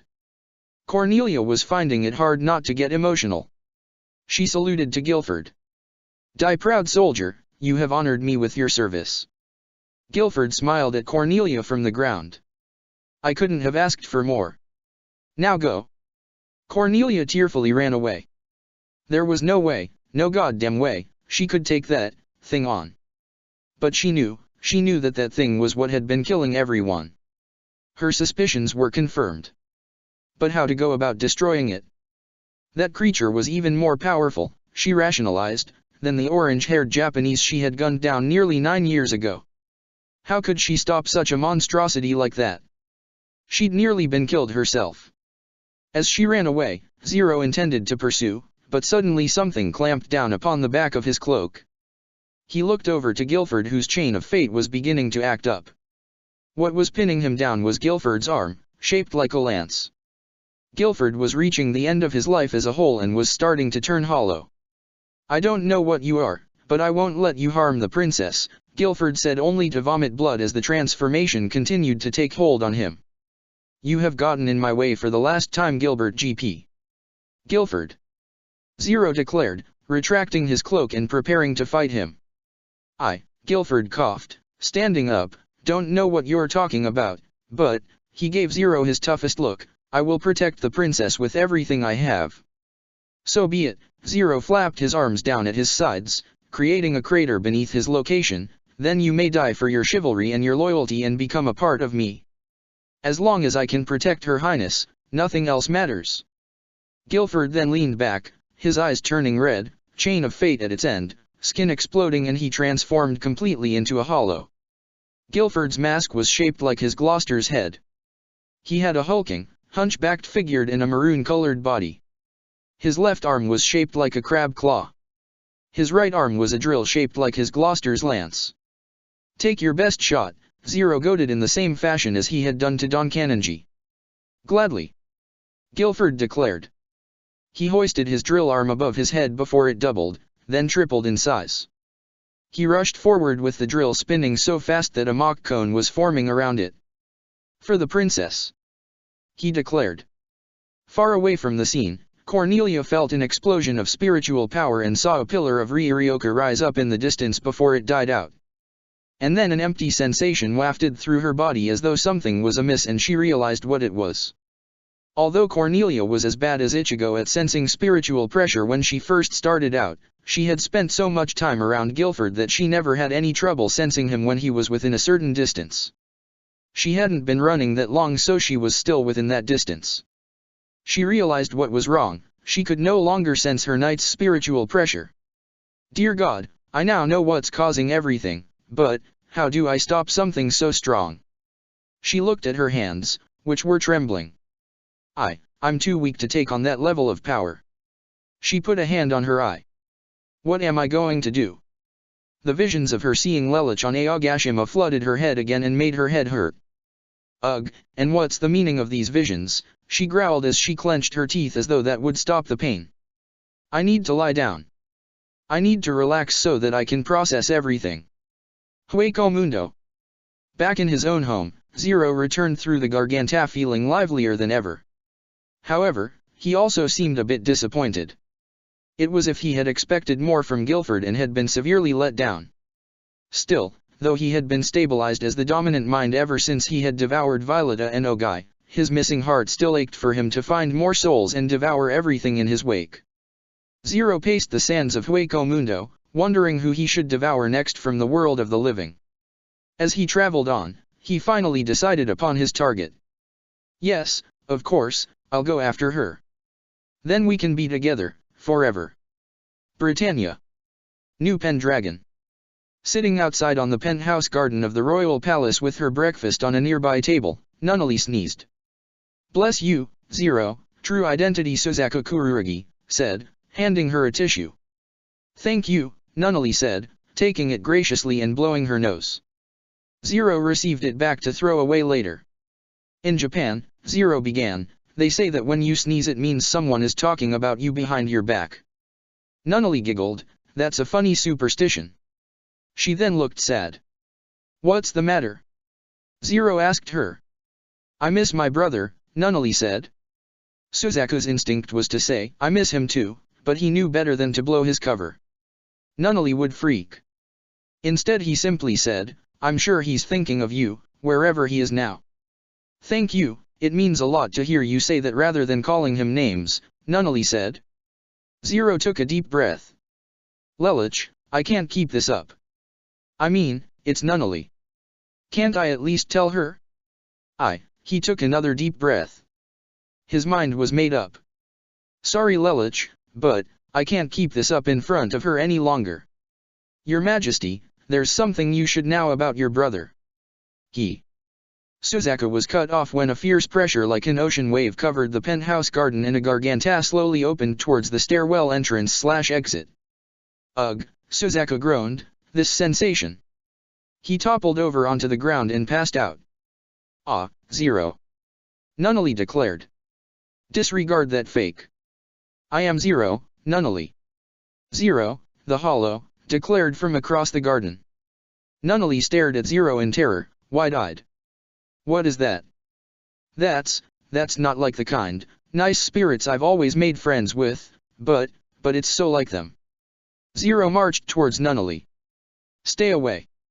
Don't come any closer." Nunnally activated her motorized wheelchair, but Zero shot out a few shadows and grounded it. "Nunnally," Zero said her name with an almost joyful serenity. "How do you my name?" Nunnally squeaked. "Nunnally," Zero called her name again and slowly the shadows began to creep up her wheelchair and surrounded her. Nunnally yelped as she was cradled by the shadows. Much unlike the others, Zero was gentle with her, a sentiment he would only show his only sister. Nunnally, he called her name again as he drew ever nearer to her, while pulling her closer to him at the same time. I've been so lonely without you. Let me take you, Nunnally, he declared with his voice in a hissing, but agonized whisper. Stop! Nunnally exclaimed, terrified, let me go. No. Zero declared, his roar frightening his sister as he put unintentional pressure on her, hurting her a little. Not again. Nunnally. I will have you at my side. I won't give you up again. You and I will be together forever. I won't give you up. Nunnally struggled with all her might. Her mind didn't register that, in her terror, she was overcoming the psychological damage of the geese as she kicked her legs out, trying to do everything she could to fend Zero off. When a human is terrified, they often call for whoever it is they know can protect them. However, with Cornelia not around, Zero down for the count and Suzaku and Lelich dead, Nunnally really didn't have anyone she could call out to that her mind knew could protect her. So in her absolute terror, Nunnally could only call out what her mind could register as the one person, no matter what, she could always count on to protect her. Big Brother! She shouted as loud as she could. Big Brother! Help me! Zero froze. For a moment, for the length of an instant, something welled up inside him that he thought he had long since buried. Nunnally was screaming for him. Nunnally needed him, and here he was trying to hurt her. Lelich! Nunnally screamed. Deep within his mind, the part of Zero that was still human grew. It grew, fueled by his instinct to protect his little sister, and his hollow instincts be damned, he was not about to let her be hurt. I won't let you hurt her. Zero dropped Nunnally in an instant and retreated back, clutching his mask. Lelich! Nunnally called her big brother's name softly before she passed out on the ground. Zero reached towards her as if an invisible force was holding him back. No, I must have her. Zero declared, reaching towards Nunnally's collapsed form with one hand and gripping his mask with the other. He recoiled away from Nunnally as if pushed back by an invisible force. But I can't have her, he reached out, I need her. He dropped to his knees and reached towards her, straining his arm, but I can't go after her. Within his conscience, the part of Zero that was human was still going strong with the thought going through his mind that Nunnally needed him.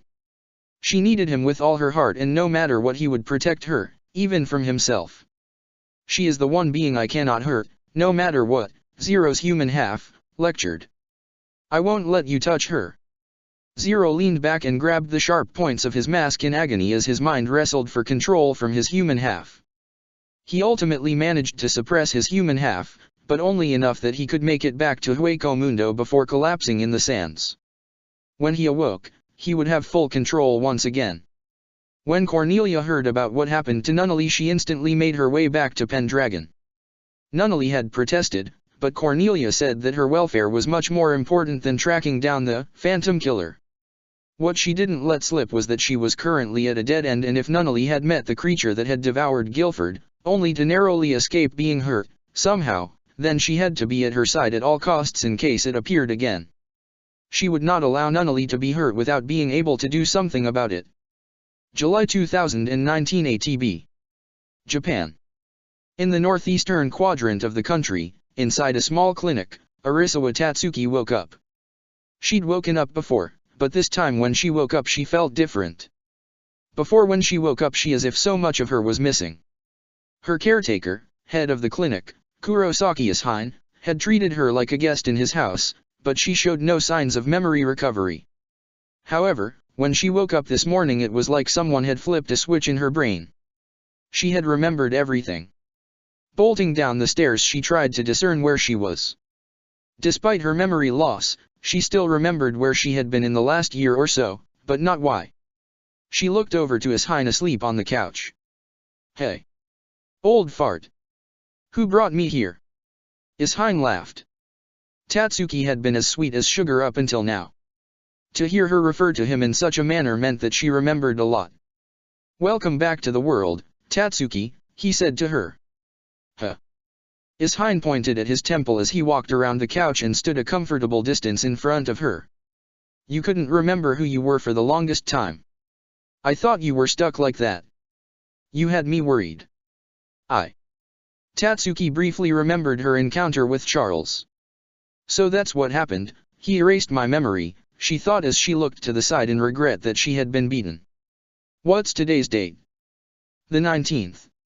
Oh, so I've only been out for a few weeks, Tatsuki said, running her hands through her hair. Of July. Months. Tatsuki exclaimed. Of 2019. Tatsuki did a few erratic gestures as if trying to process all this. Wait, back up. She pointed at herself and leaned forward. I've been with amnesia for nearly 2 years. Pretty much. Ugh, Tatsuki pawed at her face. She then had something important to ask. Britannia. What's become of Britannia? I thought your memory would have carried over. Maybe you should take a minute to sit down, Ishine gestured to the couch. I'll get you a soda. Tatsuki agreed that this was a good idea. She sat down with a cold drink and let her mind process everything. She had been self-aware for the past 2 years. Her mind had been trying to reconstruct itself since she woke up. However, one fact had not changed, her friends were dead. Oh yeah, Ishine stepped forward with a letter in one hand and coffee in the other. This arrived in the mail back in May. There was a sticky note attached to it that said only you should be allowed to read it. Since you haven't been yourself, I didn't give it to you when it arrived. I don't open other people's mail, despite how I may seem. Thanks, Tatsuki said, tearing open the letter seal with her finger. She opened the letter and read it. It read. Dear Tatsuki. I'm sorry for hiding from you, for lying to you. Orium is safe, not dead as you believe. She's with me now. I'll see you and I'll explain everything when I do. Everything will be back to the way it was soon. Tatsuki then saw the signature on the letter and her hands trembled. A big grin crossed her face. Well, what's it say? Ishine asked. Tatsuki didn't answer and just dropped the letter and bolted for the door. I have to go. Whoa, hey, where's the fire? He needs me, Tatsuki said as she put a hand on the door. She looked back at Ishine. Orium, she smiled, was right. She then opened the door and stood out in the secluded wilderness where Ishine had built his home. The sunshine beating down on her face was a welcome sensation, and her hair, which had grown incredibly long in the last 2 years, flowed in the warm summer breeze. Tatsuki then noticed that she was wearing her gloves and her attire she had attacked Britannia in. She smirked and powered up with a declaration that her inner spirits had been waiting for her to declare for nearly 2 years. Tatsuki shouted it as loud as she could with as much enthusiasm as possible. Saigo no Kataki no Ryu. Enveloped in her full bring, Tatsuki took to the skies and tore for the Urahara shop. Wondering what was up, Ishine went over to the fallen letter and looked at the signature. He smiled and then dropped the letter back on the floor as he went back to the kitchen to make a phone call. The letter landed fold with just the signature being left out in the open, the inked imprint of a strawberry. To be continued. Check the description for the links to the author.